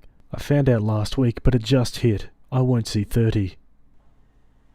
Oh man, this is tough, but honestly, I think she deserves the truth. She's been with you for 3 years and she's the love of your life. I think she deserves that much. Let's go to the comments. Why doesn't she get to decide what's for her own good? If you love her, give her all the info and let her make a decision. Just because you're dying doesn't mean that you deserve to be alone. Her heart will be broken either way, so you can either fill your remaining time with good memories, or you can waste what precious days you have left, making your girlfriend sad because it's for her own good. Hey my love, on the other side, I had a boyfriend pass away from an illness. You can tell her. It will hurt so much and she will still one day have an opportunity to be in another relationship. Let yourself be loved. Yeah, 100%. The true message of this post is that he wants to love on his deathbed and thinks it takes the sacrifice of not being loved. 1. You're dying, but you deserve to be loved. End of story. You can make every memory you have left positive and one of love and not grief. You can leave her and others with your love and gratitude and graciousness. That will be remembered. 2. Love is complicated, but it's always two ways, give and take. The act of loving is equal to the act of being loved. Her loving for you in your dying days means something to her. It'll be something, if she decides, that defines your relationship, your partnership, and love. It'll be a memory of her commitment, and something she will cherish to help her through the loss of you in her life. 3. If the doctors were right, you will die. That is a fact. We all die, sooner or later. This pain will be experienced regardless of your action. What pain you can control is your relationship. There's no need to add an extra element of pain because you think it'll solve the other. That's like getting stabbed in the leg and then stabbing your other leg to stop the pain. Okay, OP makes an edit and then answers some questions.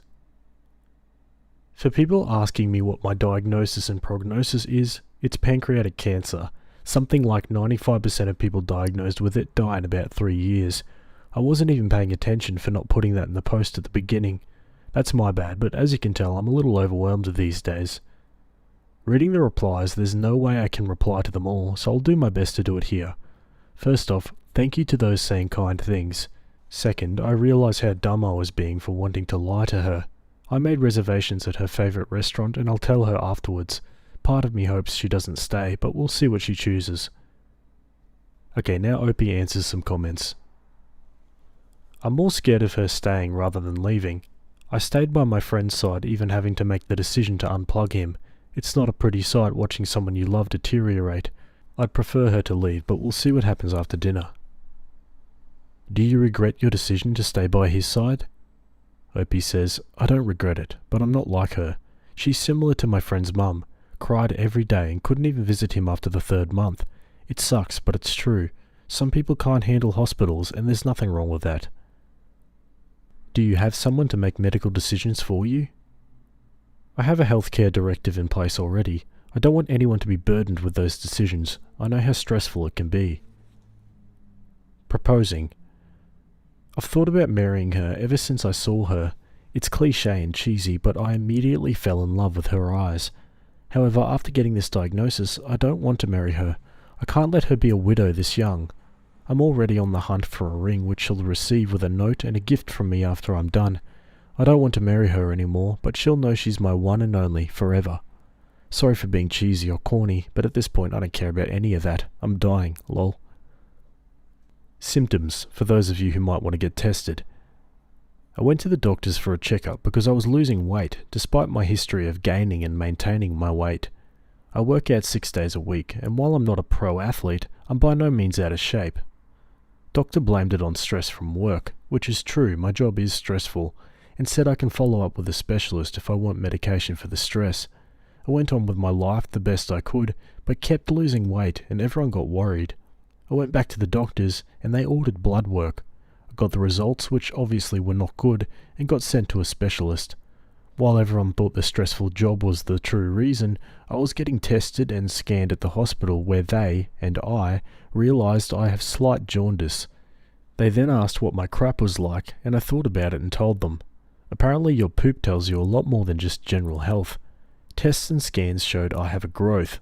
Blah blah blah, you're now caught up to where I was told I have cancer, and now we're here. Okay, let's go to an update. I took her to dinner at our favourite date spot, had some amazing food and some drinks like always. The date continued like normal. We drove down to the beach and started walking till we got to our spot. She spoke first and said that she could tell there's something I want to say, because I have that look on my face. She then made a joke about how it's too soon for us to get engaged, so if there's a ring in my pocket, it better stay there. This made it so much harder. She thought there was a ring in my pocket when I'm about to tell her there never will be. Absolutely broke my heart. I told her she's right, there's something I want to say, and I told her everything, from how I found out to what the diagnosis means to the prognosis. I made sure to not sugarcoat it or leave anything out. She deserved to know everything. For the next hour, it was a mixture of asking me if I'm sure, and how could this be possible, and crying. She immediately said she's going to stay by me, and I don't need to worry about anything. I told her she needs to take a few days to think about it. I'd already arranged for her best friend to be waiting in the other parking lot to take her to her house. I went home alone. Before anyone calls me names for not driving her home, I didn't want her to be alone after finding out, but I also didn't want her to see me cry. If she saw me tonight, she'd get more scared. It would hit her that I'm terrified, and she'd lose her crap. I got an update that she fell asleep because she cried so much. I sent an Uber Eats of her favourite dessert to her friend's house, so it'll be there when she wakes up. As soon as I'm done typing this, I'm meeting up with my 3 closest friends to hang out. I've known 2 of them for 20 years and the other one for 18. We were very close and share too many TMI details. If anyone has suggestions on how to break the news of this to them, I'd greatly appreciate it. In the meantime, I'll be drinking for 2. Me and this bastard cancer. Edit. Thank you for the kind words. Couple of things to add. 1. I'm in Canada, so I have free healthcare. I'm not worried about the cost of fighting this. 2. I still haven't seen my girl as she's still at her friend's house. She'll text me to ask how I'm feeling and gets mad when I say I'm fine or make a joke. 3. Telling others. A couple of things you need to know about my friends. 2 of them are in medical school and the other in law school. They're still idiots though. I started off by asking one of them to make a cancer joke, ending it quickly with, "Too soon, man, too soon." And that's how my best friends found out I have cancer. Medical school friends started telling me about new drugs and treatments, while my law school buddy demanded to see my medical director's form, and that's also how they found out I've been an organ donor for years. Parents still don't know. Sister can't even comprehend to have a clue on how to tell her. I still see her as my baby sister, so it's tough, lol. Boss asked for a one-on-one this morning and told him by diagnosis. He said he'll help me abuse the company's benefits as much as I want. I told him all I really want is to show up to work like nothing's wrong and no one finds out until I pass out at work. He agreed. My daily is a 2022 R1. Blue crotch rocket for you non-motorcycle folks. I love that bike and have been asked if I'll stop riding due to this. Short answer is hell no. I've known I had something bad inside of me way before getting cancer. Life goes on, and so will I. I'll do my absolute best to keep you all updated if you like. Thanks. Okay, on to another update. Title: She made her decision but went back on it. For those who don't know me, I'm 25 male, diagnosed with terminal illness. I gave my girl an out if she wanted it. You can read my post for a better understanding. Sorry for being MIA, it's been kinda crazy. My girlfriend made the decision to not stay. She said she doesn't think she can handle it and doesn't want me to have to take care of her when it should be the other way around. I said I understand and will always love her. Paraphrasing here, but that's the gist of it. Yesterday she called me and said she'd thought about it and wants to stay. She brought up all the other crap we've gotten over and how we always end up stronger. She wants to talk about getting married and kids while I still can. When I asked what made her change her mind, she said she'll tell me after I answer, no matter what I answer. This made me uncomfortable because she's changed her mind.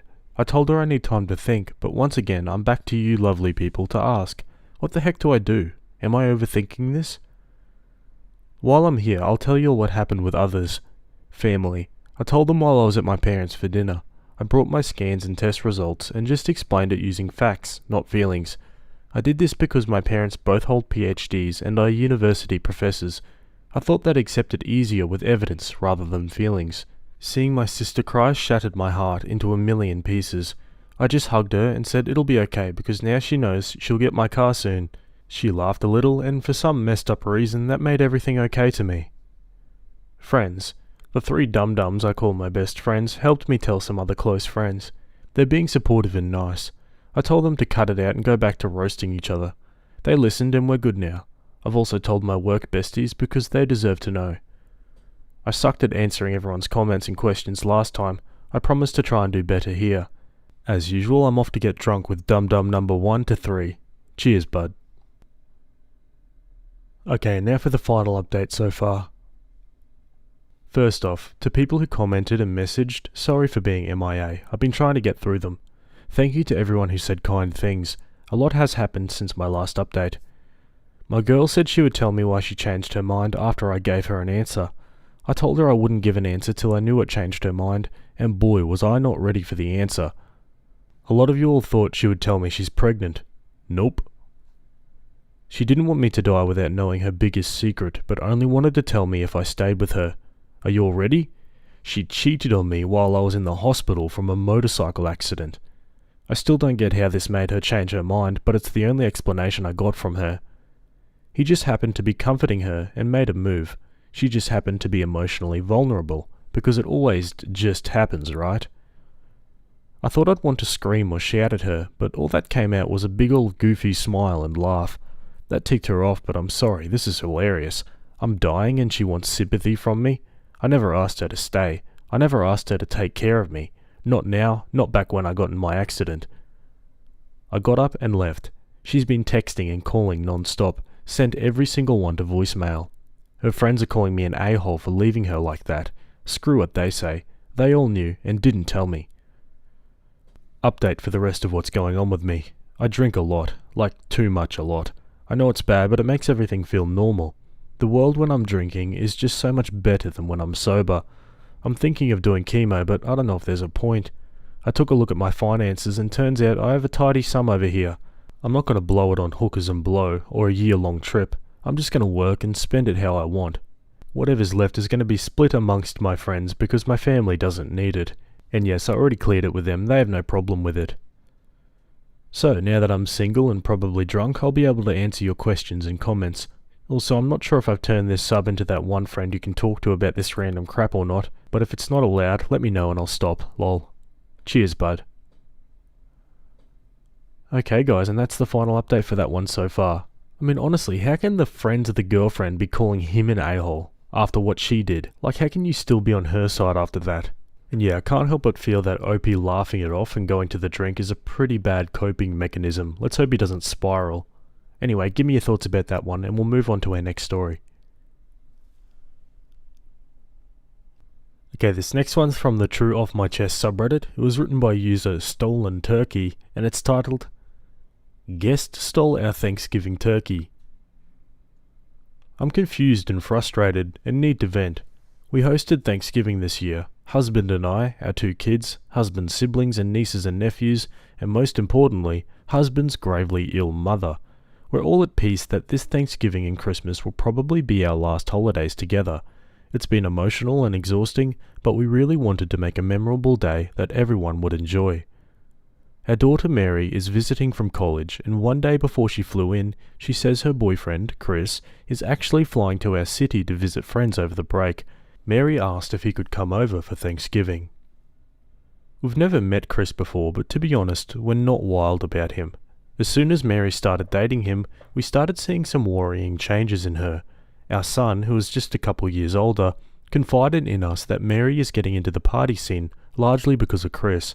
We've tried gently bringing up our concerns with Mary, but she shuts it down and has started to pull away from us. So because we didn't want to alienate her, we said Chris could visit, but they'd need to stay in separate rooms. She said that won't matter because he's booked a hotel room and she'll be staying there with him the whole weekend. Ah, okay. Cut to Thanksgiving and Mary and Chris arrive. He's not the greatest. He makes a couple rude and snide remarks throughout the visit and hits the alcohol way harder than is appropriate. My family was in a very earnest mood, if that makes sense. Lots of emotion, and he was just dismissive and flippant and cast a shadow on everything. At one point, everyone started telling stories about their favourite holidays at mother-in-law's house when she would go all out for family parties.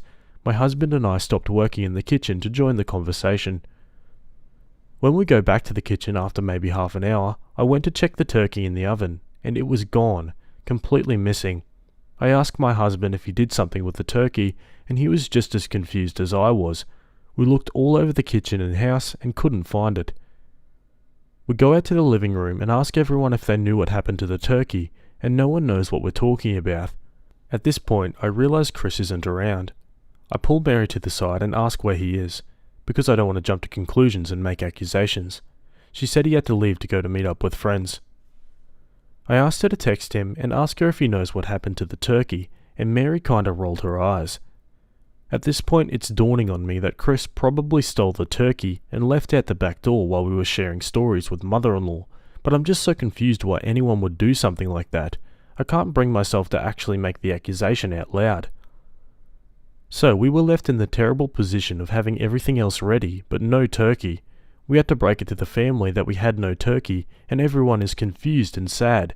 Mary said she had to get going to an event with Chris, which deeply disappointed me. I told her as much, and she just said she'll see us again later this weekend. My in-laws went driving around to restaurants and grocery stores and pieced together enough stuff that we were able to have a meal much later than expected, but it felt like the whole day was ruined. Everyone was kind of murmuring about Chris leaving around the time the turkey disappeared, but no one wanted to actually accuse him out loud because it's such an explosion allegation and there's not actually any proof. I'm just confused why anyone would do such a thing, and heartbroken because my mother-in-law didn't deserve this at all. At one point she teared up, but pulled it together. I'm also increasingly angry with my daughter, but I feel like I can't say anything because she'll just pull away more. Update on the same post. I was talking with my son today and he told me that last night Chris started taunting him over text about the missing turkey. So that settles it. Chris stole the turkey basically as a big FU to all of us. My son didn't say anything at the time because he didn't want to make people more upset than they already were. One of husband's siblings is very mad at us for how things turned out and how mother-in-law was disrespected. Sibling is not talking with us right now. I've tried calling and texting Mary, but so far she is ignoring me. That's all I have to say about this. Wow, this is so absurd it's almost funny, but yeah, I think OP's massively underreacting here. Let's go to the comments. All else aside, who just leaves Thanksgiving family dinner at the back door? And he 1000% most definitely stole the turkey, which is so frickin' disrespectful, and everyone should have made a huge deal out of it. Daughter needs to understand that it's a fact, not opinion that she's dating a POS. Bruh, this dude stole your turkey and you're scared to say something? First time meeting him and he shows up and steals a turkey. She's gonna pull away regardless of whether you say anything or not. The difference will be in whether or not she'll use your hesitation to confront her behaviour, and that of her boyfriend, to take advantage of you again in the future. I would ask her openly if he took the turkey. They probably promised their friends a Thanksgiving gathering and provided it to them at the expense of your wallet and emotional well-being. Her reaction will tell you everything you need to know about whether they had anything to do with the turkey's fate. Okay, on to an update. Hi everyone. This incident has been on my family's mind this week and my son encouraged me to write an update. Last year I hoped to talk with Mary in person about what Chris did, but she blew me off and didn't visit home for the rest of Thanksgiving weekend. We spoke briefly on the phone a few days later, but she denied that Chris stole our turkey, even though Chris taunted my son about it, basically admitting what he did. Unfortunately, my mother-in-law passed away about 2 weeks after Thanksgiving. The ripple effects were profound. Our family expected her to live through Christmas, so it was very difficult to lose what we thought would be her last holiday, and it was even more bitter that the Thanksgiving that was her actual last holiday was ruined by Chris and his incomprehensible theft. From there it got even worse. Mary flew in for my mother-in-law's funeral and mentioned that Chris might travel with her to see a concert in our city. We made it clear that he was not welcome in our home or at the funeral. He ultimately stayed at their college. But on the day of the visitation, a bomb threat was made against the funeral home and we all had to evacuate while the police conducted a search. The police were never able to prove it, but I strongly suspect Chris made the threat. My mother-in-law's visitation was cut significantly short and she was denied a dignified end. Some people who wanted to pay their respects ultimately could not because of the evacuation and inspection. One of my husband's siblings has gone no contact with us because they blame my husband and I for ruining the end of mother-in-law's life by inviting Chris to Thanksgiving last year. Mary refused to take any responsibility for how her relationship with Chris has damaged our family. We, husband and I and Mary, have mutually decided to go no contact. My son has minimal contact with Mary and follows her on social media.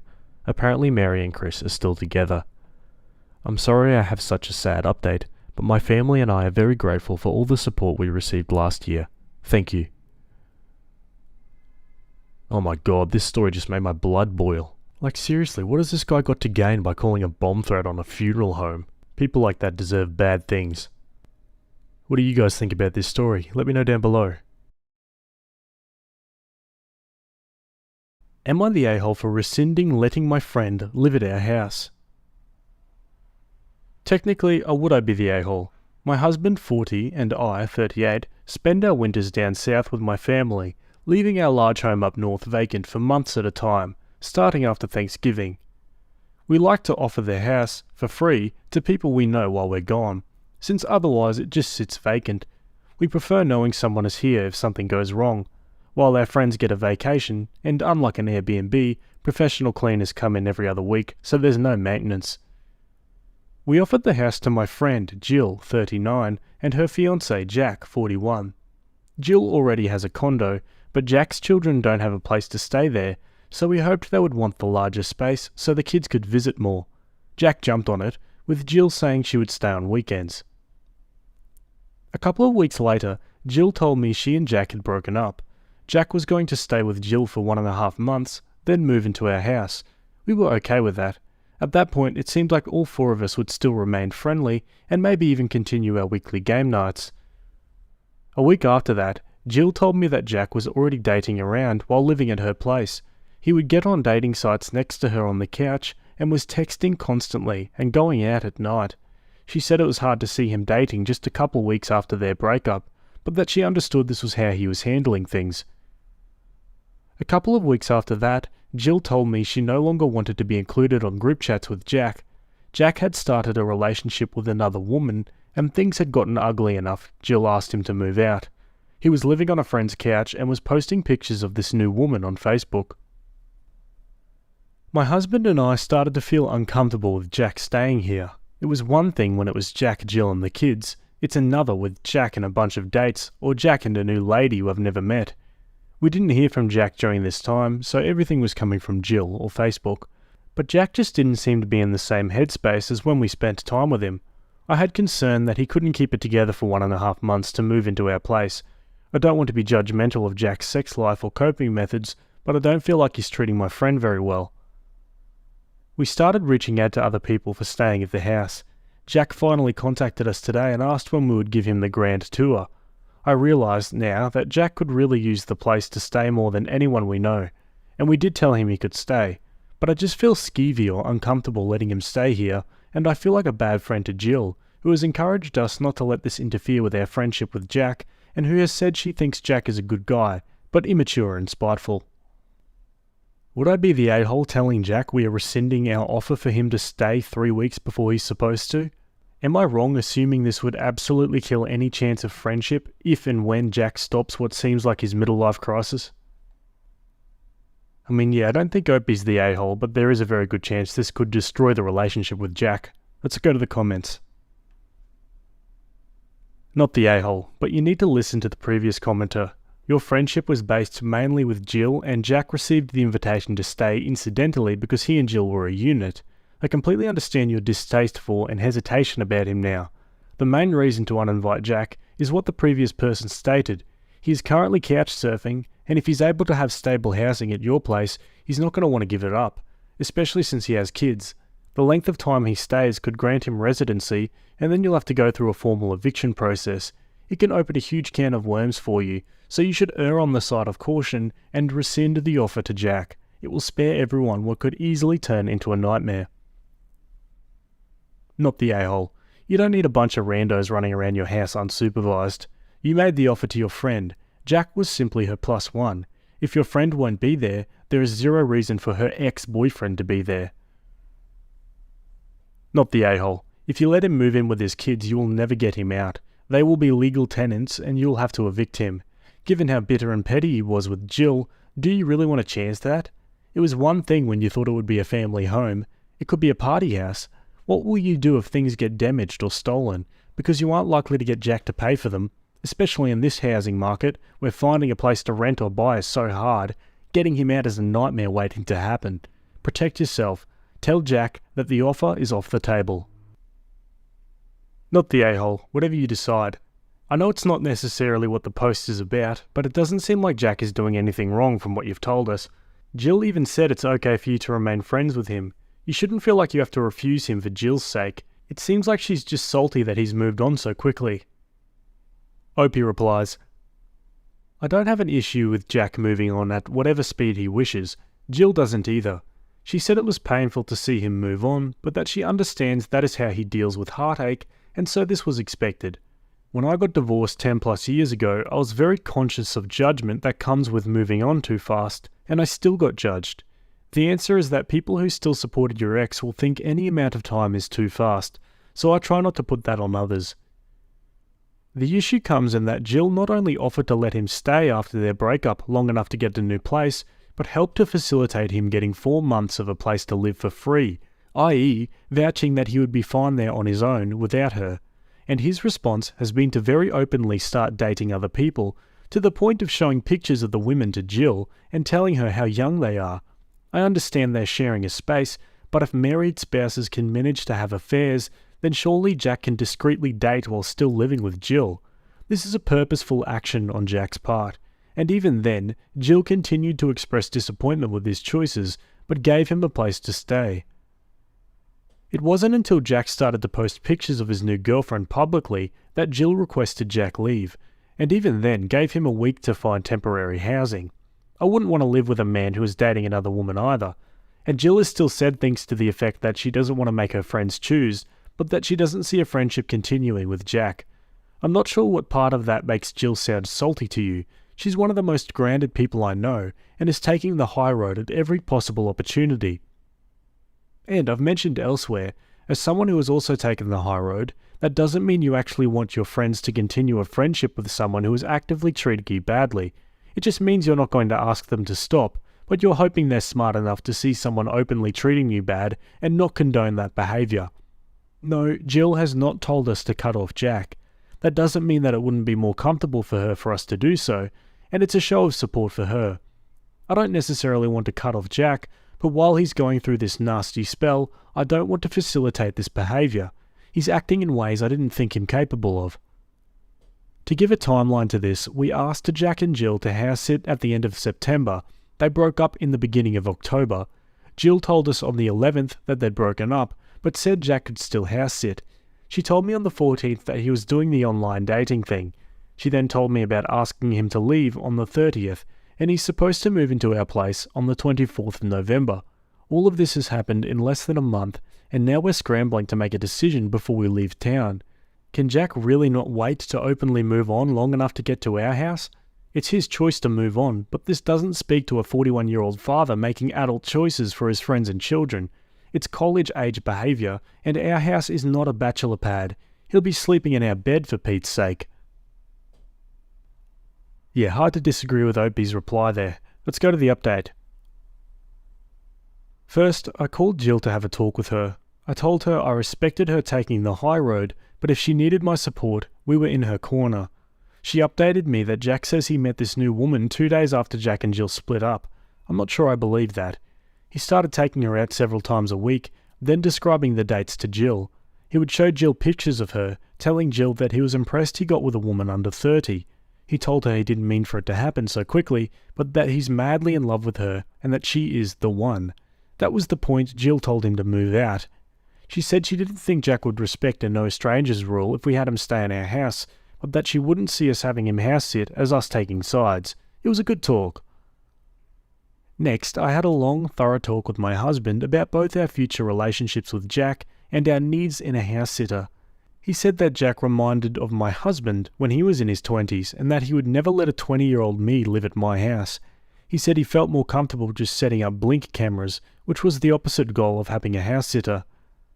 So my husband wrote a long, polite text to Jack, saying he wished Jack and his new relationship the best, but we don't feel comfortable with a stranger at our house, and that we felt like stepping back was the best idea during this breakup.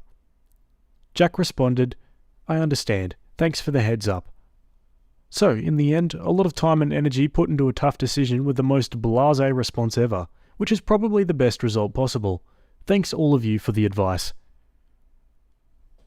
Oh man, I was totally expecting Jack to blow up there, but instead we got an unexpected yet welcome, mature response. Good on you, Jack. Not so much about the whole new girlfriend thing, that was pretty inconsiderate, but yeah, you get my point.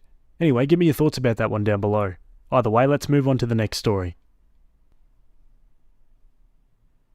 Okay, now we're on the relationship advice subreddit. This one was written by a throwaway account, and it's titled, "Husband demanded I stop cooking for friends."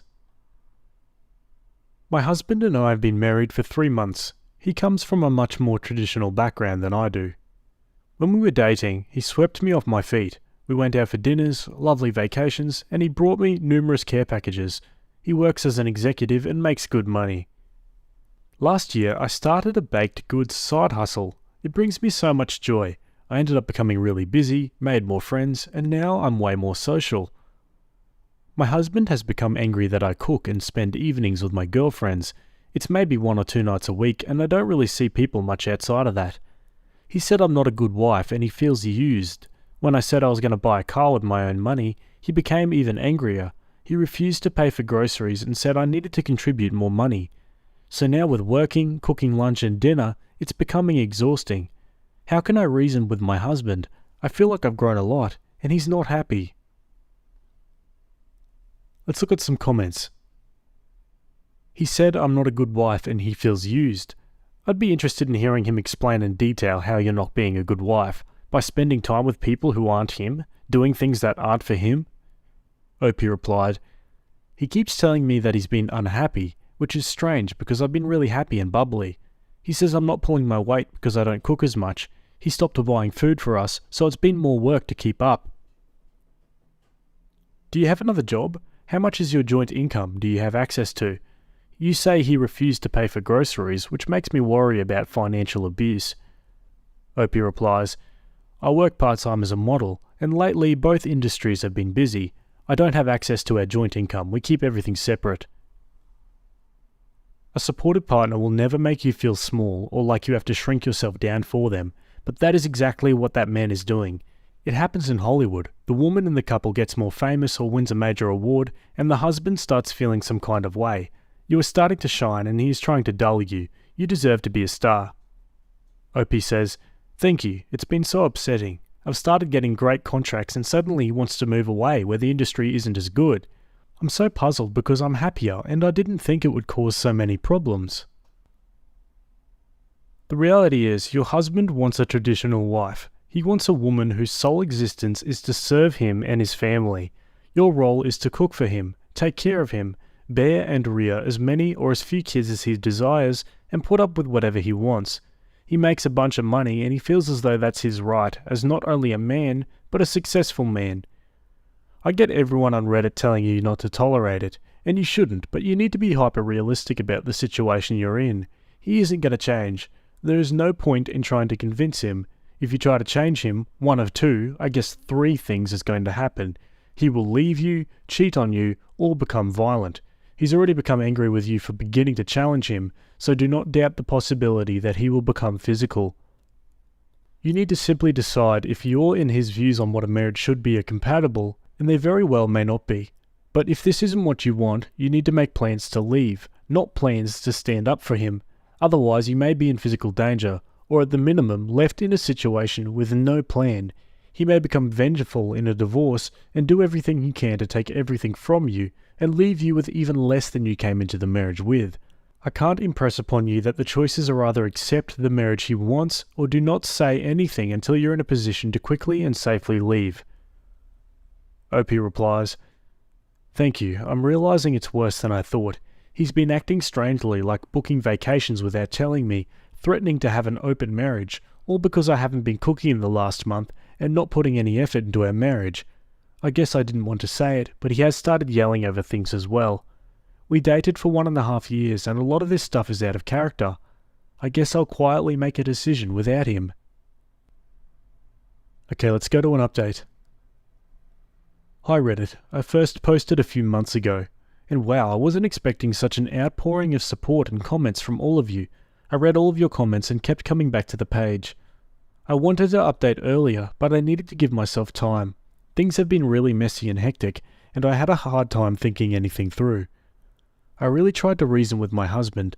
I just couldn't get through to him. Any conversation would turn to him saying, you say you love me, but your actions don't match, or the silent treatment, or him suddenly saying I'm not bringing in enough money, etc., etc. I spent so much time crying, curled into a ball, shaking from anxiety, that eventually I just became numb.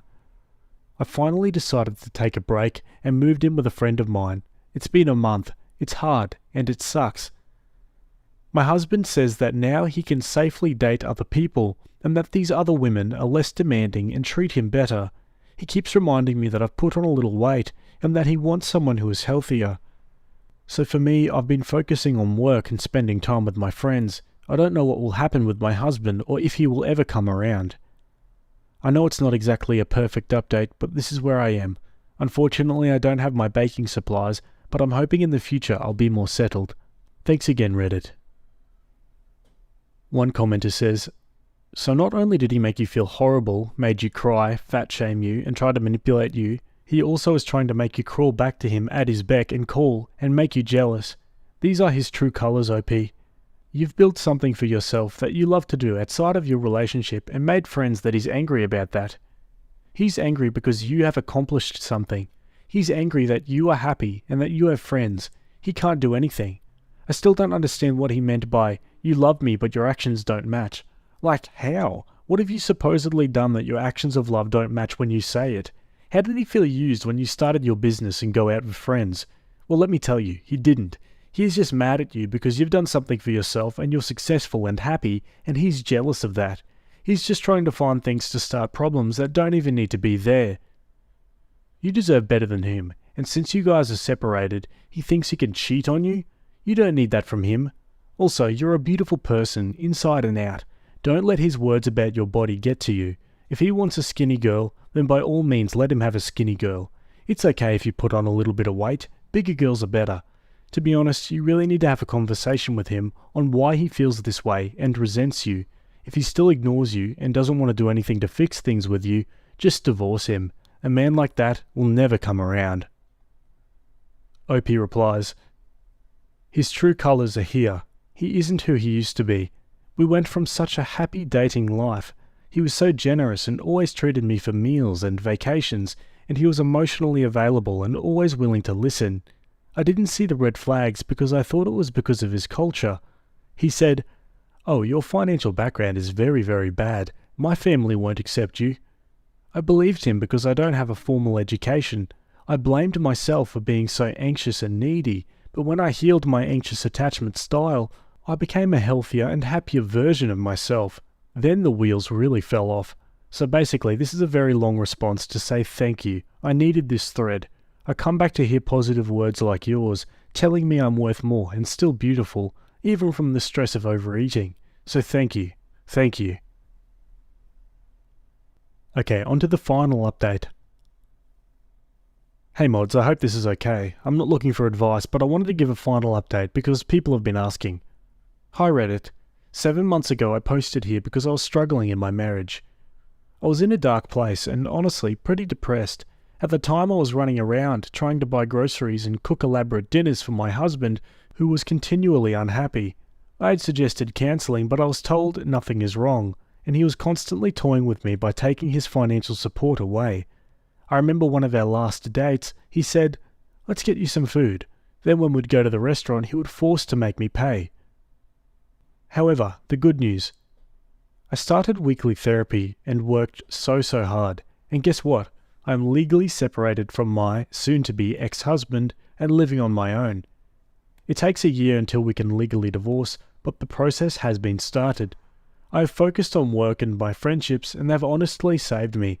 I can't believe I used to beg to go out for 1 to 2 nights a week, and now I have friends over almost every day.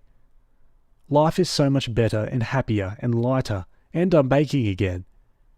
My ex has not done so well. He was let go from his job and ran into some legal trouble. We see each other once in a while. I have zero hopes of ever getting back together with him, but he tells me he is depressed and lost. He really thinks we'll be together again someday. Also, there weren't any other women, something which he constantly threatened me with when we were together. He admitted he just didn't have much luck, and that he hasn't been with anyone else. It was a total fabrication. So that's it. Thanks, Reddit. You were totally right, and it took me forever to see that. Oh wow, great update. Sounds like karma caught up to that guy pretty good. Honestly, if you ask me, he deserves it. 100%. What do you guys think? Let me know down below. Am I the a-hole for not inviting my sister to Europe, but taking my nanny? So, I'll give context. My, female 24, sister lives with us in our home in a mini apartment that we made in the back. It's completely separated from the main house and has its own kitchen, bathroom, 2-bedroom and living space. Our house is a Victorian one type, to get the picture. She doesn't pay rent. I paid for her uni, food is also provided by me, and utilities of course. The thing is that she has it harder sometimes in life for being deaf. My father refuses to even pretend that she exists, and he paid my uni, so I did what I thought it was fair at the time. Now to the issue. We're going to Europe, Spain and Italy with my husband, 3 kids and nanny. I told her yesterday that was the day that I confirmed everything, and also with the nanny. She asked me if her room will be separated like the nanny's one, or if she had to share. To say that I was dumbfounded would be little. I told her that when I first talked to her, she told me that she was saving for something else. I won't say what in order not to give too much info, and she told me that she expected me and my husband to pay her way, and questioned the nanny. I explained that the nanny will be working in tourist things, and that I even never expected her to do that because she isn't a parent or a paid professional. Having the nanny makes sense, while having her is just paying for paying. Yes, I know it was a little hard. What makes me think this is a lot is that she told me I could pay for her if I wanted to, true, but I don't want to stretch our budget. Now I honestly do not know. Should I stretch the budget and just give in? Sorry for any typos, I'm breastfeeding my kid, the only moment that I have to do things. If there is any questions, please let me know. Edit. She is finishing an internship program in December and starting a very well-paying job in January. This was what she worked for since school, uni and everything. So I was planning after seeing your comments to talk about either rent or her own place after she is finished with the interview. Of course you see that I protect her a lot, so even if it's rent I'll ask her to start paying in March. Also that way she can learn about expenses. If she wants to move then it will be the landlord who will enforce it. Okay, let's check out the comments. Sometimes a person doesn't understand how good they have it until they don't. I don't mean that as you should kick her out. I mean it as she doesn't realise the life you've provided for her is not a normal thing sisters usually do for each other. She hasn't been independent enough to realise this. She does need to learn it at some point. Not the a-hole. Not the a-hole. I assume you're taking the nanny to watch the kids for you while you and your husband want to do things that might not interest the kids. We did the same with our nanny. While nanny might go along for some things and might have some free time to do what she wants, she is working, not on vacation. What your sister wants is a free vacation. You can, of course, give her one, but you are certainly not obligated to do so. Not the a-hole, and I think it's right to hold firm for this holiday and for other luxuries. However, I do think a lot of the responses here are quite extreme, calling her spoiled and saying she's taking advantage. She's a young person with a disability, being supported by family until she's able to stand on her own. She's made an error in judgment here and misunderstood how something worked, but that doesn't make her a terrible person. She's hardly the first 24-year-old to act a bit thoughtlessly in their assumptions about family paying for them, and I'm sure you can set her straight without it being a total disaster. Please don't feel bad that you've supported her so generously in her youth, or that she needs a bit of course correction here. Okay, and the update. Hey guys, so there's an update, but I want to make some things clear. 1. My husband and me took guardianship of my sister since she was a little less than 16. She was at this point almost failing school because of being deaf, but not having either an interpreter or going to a special school. With that, you need to understand that she was kind of my first child. Even previous to being legal, I was the one taking her to sign lessons, or my husband would be the one making sure that her friends didn't bully her, and to make sure to always understand that there are bad people that can take advantage of you. 2. Many say that she could have thought that she was invited for this reason, and no again, she didn't come to any trip since she was 18 with us, and we already go to Europe once a year. 3. She was disowned by every member on my father's side, so I got most than her in life, and my mother is another story. 4. We paid for everything because we could and wanted her to be where she is in life. She has an internship that ends in December and starts to work in January in that company. 5. I did not deprive my kids of anything because of this. Unlike my sister, my dad has trust for all 3 of them for education and even a wedding. Those things my sister never had, and as much as you all tell me I paid her education and that's wrong, I do not have to honestly care about paying for my other 3. In my father's side, everything will be left to me or my kids. 6. The trip to Punta Cana was a congrats on ending the internship and also to help me postpartum. To the update. I had a long talk, and actually none of us guessed it, but it's the nanny that's the problem. In some way she thinks that she's taking her place in life, and that she's seen us talk and the kids getting along with her. And that's when it clicked to me. She feels rejected. I did my best to make sure that this wasn't the case. She told me that she didn't even want to go with us, but she didn't want the nanny to come either. She's starting therapy again this month, and I'll cover it. To the living rent-free, she even showed me her plan to start paying and told me that if I like it better, she can move. Honestly, it was put together in a way that must have taken her weeks because she even calculated utilities and food. I can't relate to her about the pain of rejection, but I can understand it. I will make sure we spend family time also with her, and like I said to her, there is nothing or no one that can make me love you less. Thank you all for all the support, and ask anything. To be honest, I don't really have anything to ask, OP, other than, please, grammar, spelling. Jeez, this is so difficult to read. Anyway, let's go to the update. So we started our vacation 1 day ago in Spain. Here it is now 9:45 AM.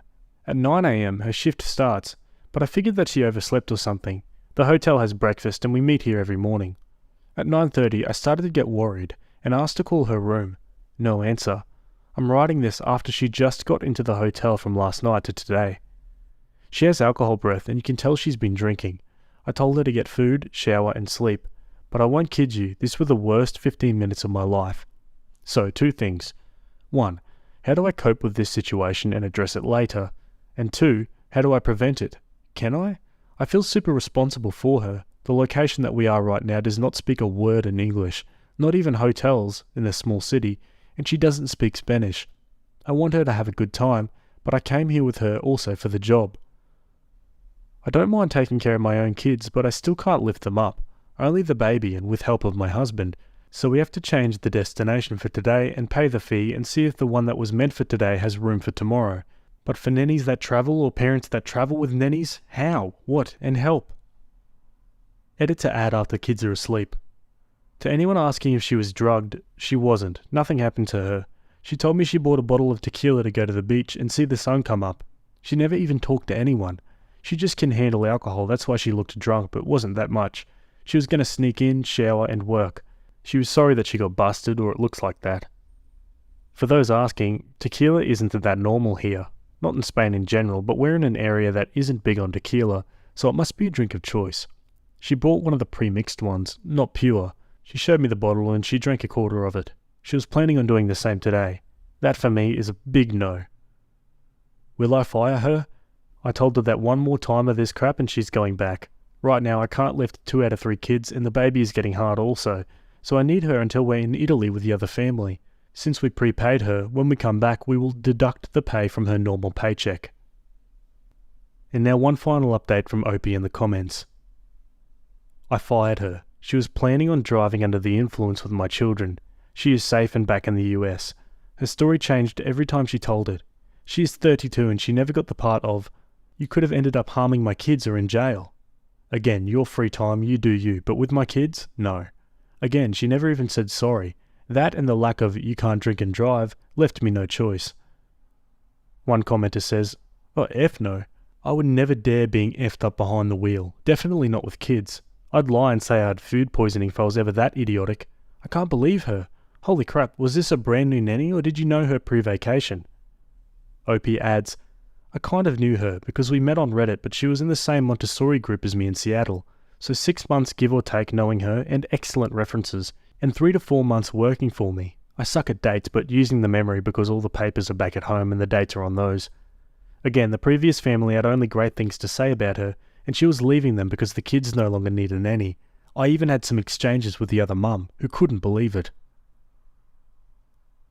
Wow, the nanny was about to drink and drive with her kids in the car, in a different country mind you. Geez, yeah, I don't blame OP for giving her the boot on that one. Alright, let's move on to the next one. Okay, this one's from the Am I Wrong subreddit. It was written by a throwaway account, and it's titled, "Not comfortable with my husband being friends with female co-worker." Co-worker, female 24, we'll call her Debbie, started working with my husband, male 35. We'll call him Charlie, 2 years ago. Last September I met her for the first time at a wedding of 2 of their co-workers.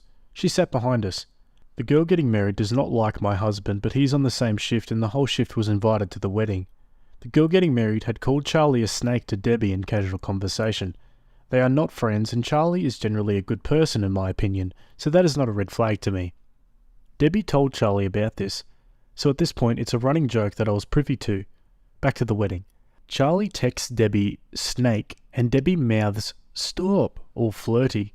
I did think it was flirty but thought that just may be her personality. Fast forward to the shift Christmas party last year. We have been hosting shift Christmas parties at our house for 2 years. The whole shift was there, but Debbie brings her twin sister as her +1. One thing about their job is it's a male-dominated field, but I'm friends with a few of his co-workers' wives. So during the party all the women were hanging out, except Debbie and her twin sister. She was hanging with the guys. I just assumed it was because she didn't really know most of the women. No big deal. But the next day, she sends Charlie a couple of photos that she had snapped of him without his knowledge. The photos were accompanied by the text, "Why did I take these, lol?" He showed me this in his response, which was pretty PG, but I did remark something along the lines of, "Lol, I think she has a crush on you." He brushed that off. Fast forward to February. His co-workers are all in their 20s and they convince Charlie to get Snapchat. I've never been a fan of Snapchat and Charlie has never had any form of social media except Reddit. After he gets Snapchat, I notice he's on his phone a lot more. I'm naturally a nosy person and I realise that is a flaw of mine. So I notice that he is beginning to talk about Debbie more, and I start questioning who he is chatting with. One thing I notice is that every single time he works overtime, she snaps him and asks him if he's working, or she will ask if he worked it the next day. I tell him she is starting to make me uncomfortable. He brushes that off. March. We go to a new co-worker's house on a Wednesday night for a dinner party. None of the wives that I'm friends with are there. I also have to work on Thursday, and no one else does. Before we go to the party, we discuss leaving at a reasonable time. At 9:45 p.m, I ask him what time we are leaving. He hem-haws around, and I admittedly get frustrated and walk off. He gets mad and decides he's staying as late as he wants. I keep asking when we're leaving, and reminding him that I have to work. I spent the rest of the night crying on the couch in a stranger's house. 4 people came to check on me. Charlie and Debbie never do, and I can see them sitting beside each other outside. We ended up leaving the party at around 1:30 a.m. May. We go to a hot air balloon festival an hour from our home. He sees on her Snapchat story that Debbie is about 30 minutes away. He tells her where we are and asks her to meet up. I'm not really privy to this conversation, except that I asked him who he was talking to, and it was her. We get in an argument and leave before she arrives, and then he tells me that that's what they were talking about. June. We go to London for vacation, and we are arriving back in the States on our anniversary. I post a super cute slideshow. Debbie sees it. Debbie then snaps Charlie about someone breaking into her car. I express that I think it is weird. August. Charlie said that he stopped talking to Debbie because it made me upset. He's been distancing from me for a few months though, so I still have a gut feeling that something isn't right. He got a new phone in July but saved his old phone. I let my intrusive thoughts win and I looked at his old phone. Charlie and Debbie talked on the phone for 45 minutes while I was at work, and they were both off work. I log into Charlie's TikTok account. He sent her a video from Barstool Sports of a girl telling a guy, "I have a crush on you," and the guy reacting really good to it. 2 days before he sent that video, Debbie reposts one that says, "When you are trying to go to sleep but all you can think about is wanting him in your bed." 2 days after he sent her the crush video, she reposts a video that says, "The most confusing place you can be is knowing you have a connection with someone, but you're not officially together, but you're more than friends." I confront him and tell him that this is an inappropriate relationship. After I confront him, she deletes her videos. He claims he didn't talk to her about it, and still maintains that they stopped talking. Last week, I decided to check his Snapchat on his old phone, because I'm still having a gut feeling. They have been #1 BFFs on Snapchat for at least 2 weeks. They talk every single day. She sends him a pic of herself in her pajamas. "Now I'm in my PJs, lol," while I'm looking. It wasn't risque, but I never have once sent any of my male friends a selfie of myself, much less in my pajamas. I tell him I'm not comfortable with their friendship and I would like him to stop being friends with her. Side note, we are in couples therapy as well. During a fight, he tells me that he likes having friends. I have no problem with any of his other friends. I ask him why he lied and said he stopped talking to her. He said because he knew I didn't like it. I feel like I can no longer trust him, and he basically told me that he would rather be friends with her than married to me. I've asked all of my friends if I'm overreacting, and all of them have told me to leave him. We have been married 13 years, and together a total of 15 years. So Reddit, am I overreacting? Nah, I don't think Opie's overreacting here. I mean, Snapchat at 35, I'd divorce just because of that. Let's go to the comments. And he basically told me that he would rather be friends with her than married to me. He has told you what is happening. Why are you not listening? Happily married person here. No, you're not overreacting. If I were in your shoes, there would be no coming back from this. He's emotionally cheating. Honestly, OP is severely underreacting. The husband's continued behaviour shows that he doesn't care about OP's communicated concerns, and his response was to hide, lie about it, and then gaslight OP when caught. Not to mention that he outright told OP that his relationship with the friend is more important to him than his marriage to OP. OP needs to grow a backbone and stop being his doormat. He's having an affair. If not physical yet, it's definitely emotional. He knows what he's doing, that's why he hides it. He made his choice when he continued a relationship with her after you confronted him. Let the bimbo have him. Someone asks, what does your therapist say? Opie says, therapist doesn't understand why he just won't stop talking to her, but also doesn't believe that it will be enough for me. Is he attractive? Opie says, I personally think he is attractive. How is your sex life? I can only give my point of view, but to answer your question, it was good until a month ago, and he doesn't want it. Okay, I think I see where this is going. On to an update. So I gave him an ultimatum. Do not recommend. And he has a lawyer friend. He went to see his friend 2 days later. He decided it wasn't for him. Our therapist convinced him to block the co-worker. We were working on the marriage. I honestly think we were making progress. We were starting to be able to talk about issues without them getting superheated. He was actually opening up in therapy. And then he was triggered by his avoidant attachment style. He went to Debbie's birthday dinner, and I didn't. He stayed at his parents' house and came home the next day. I got a Snapchat request from a new female friend, and noticed on my list that Debbie had a top friend in common with me. I don't really use Snapchat except to send videos to a female friend that has an iPhone, while I have an Android. So I have 2 best friends on Snapchat, Carrie and Charlie. Debbie has the sunglasses emoji next to her name on my list. It can only mean that Charlie added her back. I asked him to pack a bag and leave. I'm calling a lawyer ASAP Monday. It's the hardest thing I've ever done. Yep, but probably the best thing she can do right now. And I call BS on him staying at his parents' house. I'd honestly try and corroborate that if I were her. Anyway, some final comments. Someone says, Opie, that really sucks, but I'm glad you stood up for yourself. What was the reason he decided to go to the party? Also, why did he stay at his parents'? That's really suspicious. How did he react when you asked him to leave? Opie replies, he had told me about the party Wednesday and we had planned to go together. Friday morning we had a counselling appointment and the therapist basically told him he needed to start feeling his feelings instead of bottling them in. This triggered his avoidant attachment style. He seemed down all day and I told him I wasn't going to the party. He told me that he wasn't going to change right before he left, and I told him we couldn't work without change. That's why he stayed at his parents'. He came back Saturday, and I asked him to leave Saturday night. Appointment with the lawyer is Tuesday. Some last comments add, it's sad that this has to come for OP, but at the same time, divorce is really the best option, because OP's husband is unreliable and definitely has the hots for Debbie. Won't be surprised if the husband and Debbie had an affair this entire time. That guy is going to be in for a rude awakening. He's going to think he can have this hot young girl to himself now without any problems, and she's not going to want him anymore because the forbidden fruit isn't forbidden anymore, and it's just another fruit. Wow, that whole snake story at the start really was some brilliant foreshadowing for the end of this one. Turns out the co-worker was right all along. The husband is a snake, and a pretty slimy one at that. Would I be wrong to ask my family to split the costs of the cake for my sister's second wedding reception? My 31 female sister, 35, got married a few weeks ago in a beautiful wedding that my parents paid for. The wedding was held in a different state because it was close to my brother-in-law's hometown, where most of his large family lives, and it was also a reasonable distance from our extended family as well. My extended family lives on the East Coast. We live in the Midwest. Because a lot of our friends that live in our state were unable to travel for the wedding, my mum decided to host a small reception that will be happening later this month.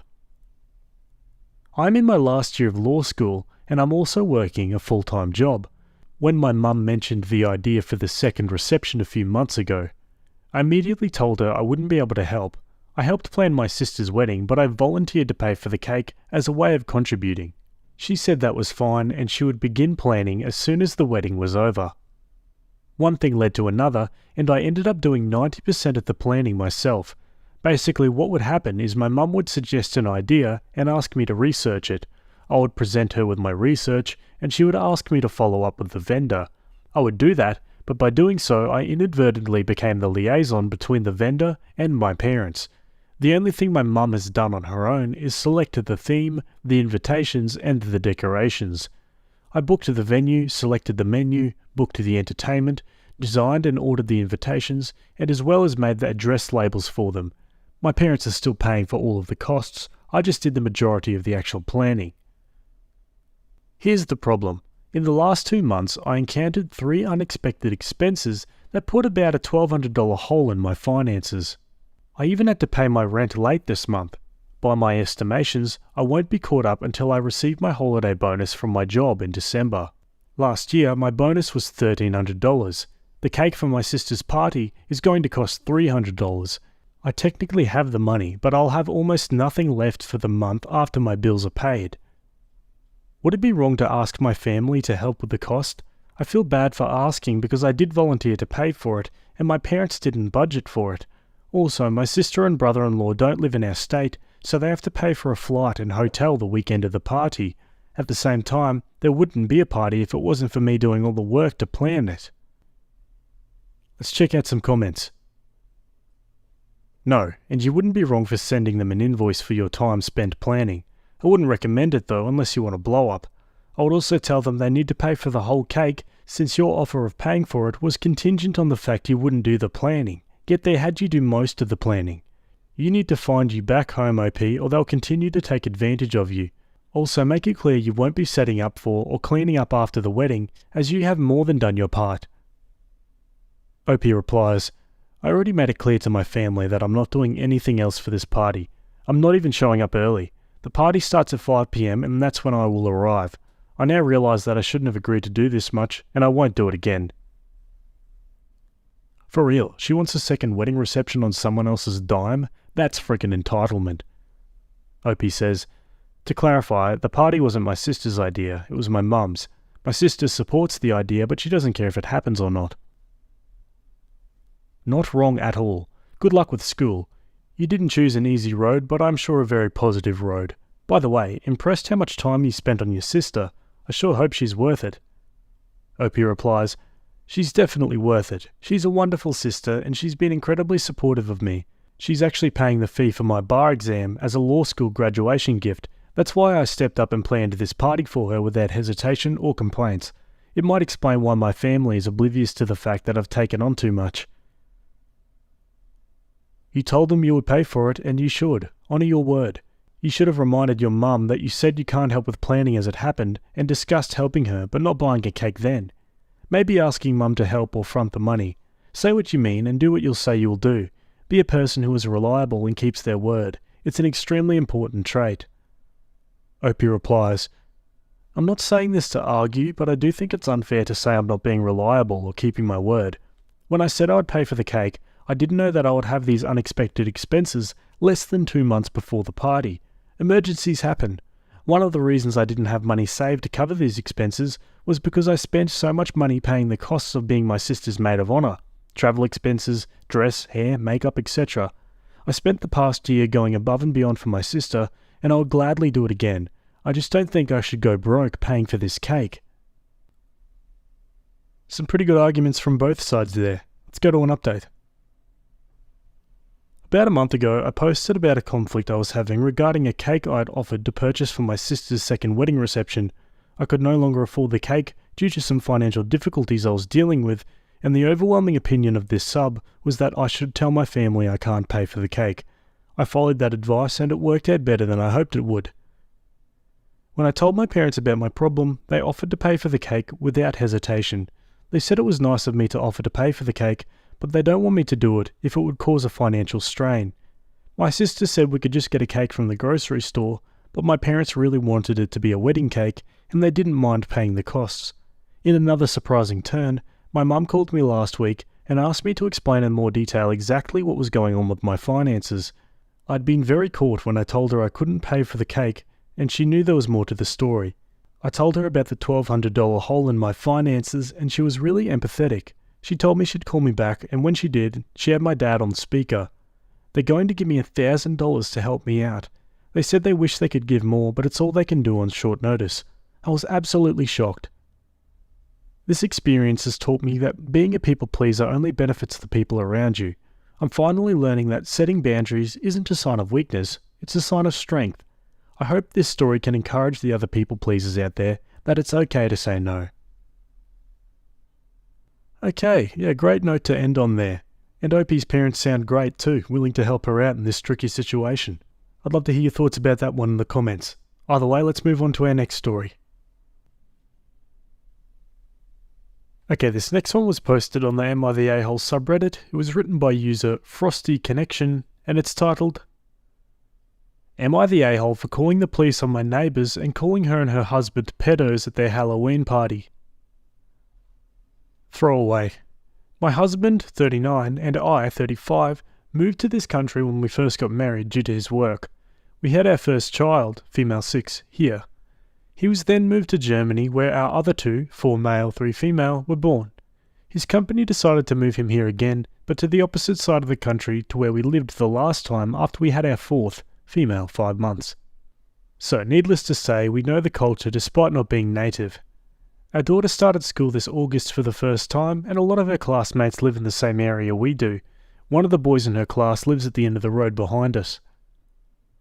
When we first moved into the neighbourhood back in May, we were welcomed by a few of our close neighbours and this boy's mother. Let's call her Astrid. She took a shine to my baby, but most people fuss over babies, so I didn't think much of it. That same day, she told me of how she had lost 2 baby girls and how lucky I was to have so many girls, and she only had 3 boys. The day after, she came with her husband, let's call him Morton, and he too wanted to pick up the baby and paid her a lot of compliments. Until he met our oldest daughter and made a remark which I didn't think much of at the time. He said my daughter and his son could easily pass for twins as they're in the same class and they look alike. They don't. My daughter is super blonde with grey eyes and their son has dark blondish hair with hazel eyes, so I corrected him. He feigned offence and said what he meant was that she could pass for his daughter, the baby too. Again I corrected them with that his light brown hair and hazel eyes, neither of my girls could.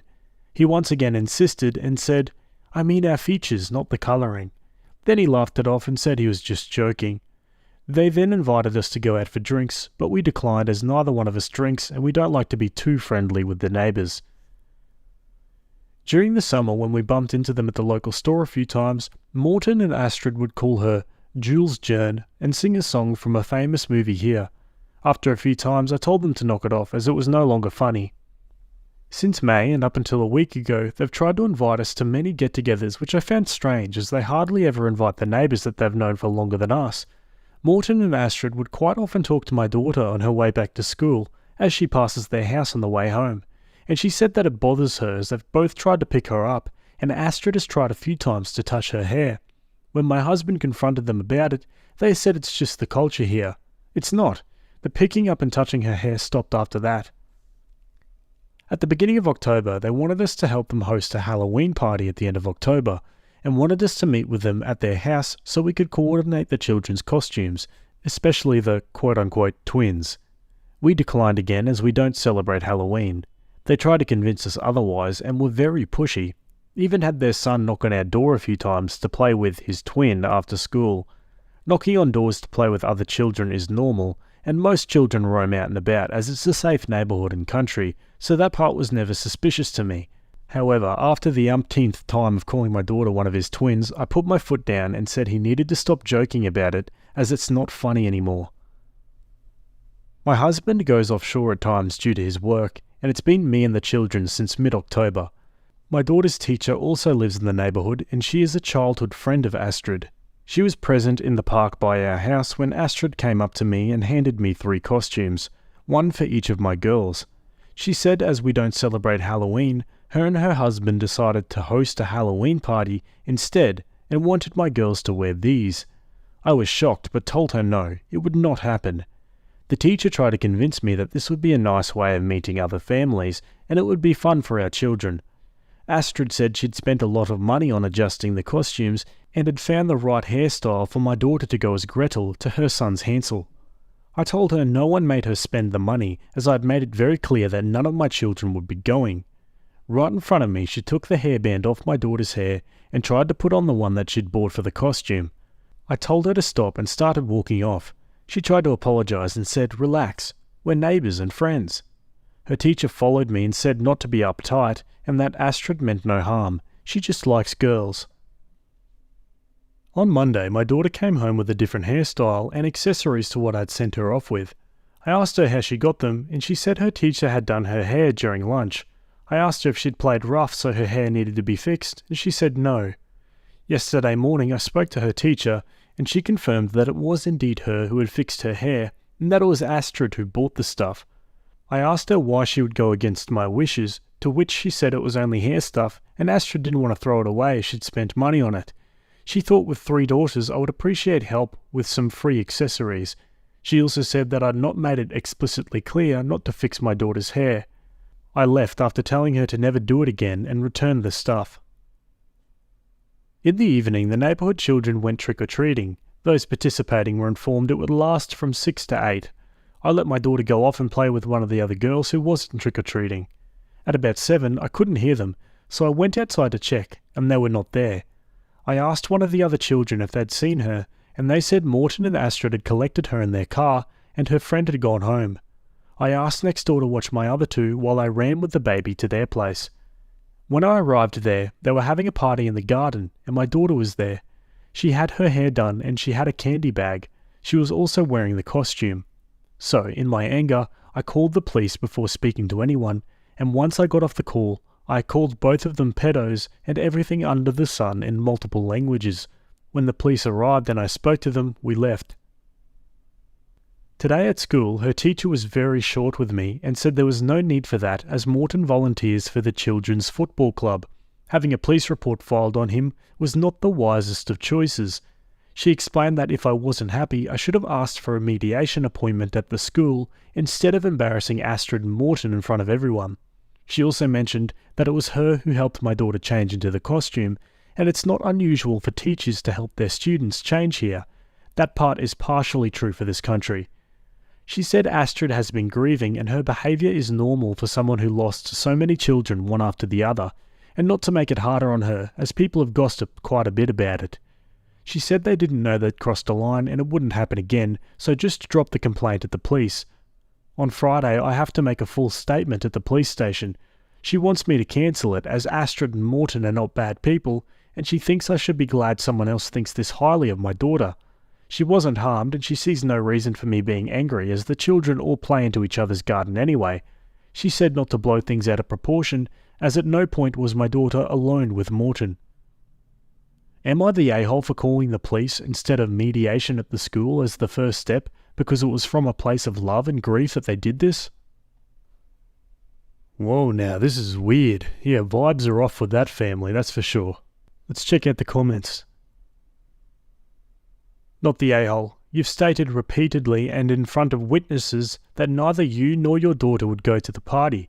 They had no permission to pick her up. They did not ask nor inform you. That is basically kidnapping. I would ask for a school mediation, alright, but between you and the teacher to ask your kid to be moved to a different class, because that woman will always protect her best friend. Maybe I'm just overly cynical, but their insistence on calling your daughter their son's twin, in spite of you having asked them to stop, is a massive red flag for me, not only because they're stomping on your boundaries over and over again, but also it creates a precedent. You're alone and your husband is away, and will be away for a while still. Trust your instincts and force the distance if needed. No way, follow your gut. Something is definitely off here. Not the a-hole. Not the a-hole. Report the teacher as well. This behaviour is not acceptable from any of them, and the school needs to be aware that a teacher is getting involved in such a situation. Are you currently in northern Norway? I can see the behaviour being more normalised in certain areas, but normalised isn't the same as cultural. Norway is a very raising children takes a village country, but that's family, close friends, etc., stepping in as and when needed. But there's definitely some areas where this kind of behaviour would be excused, and predatory behaviour in general would be excused by people that grew up with them. However, I will also say, as Norway is a low-crime country compared to a lot of countries, you will get a lot of naive people there, even in the police. I would see what they say once your daughter has completed her interview. However, once that has been done, make a complaint to the commissioner in your police district. Make sure to include that you fear for your children's safety and that local police are not taking it seriously, despite these people taking your child to a different location without even informing you, never mind with your permission.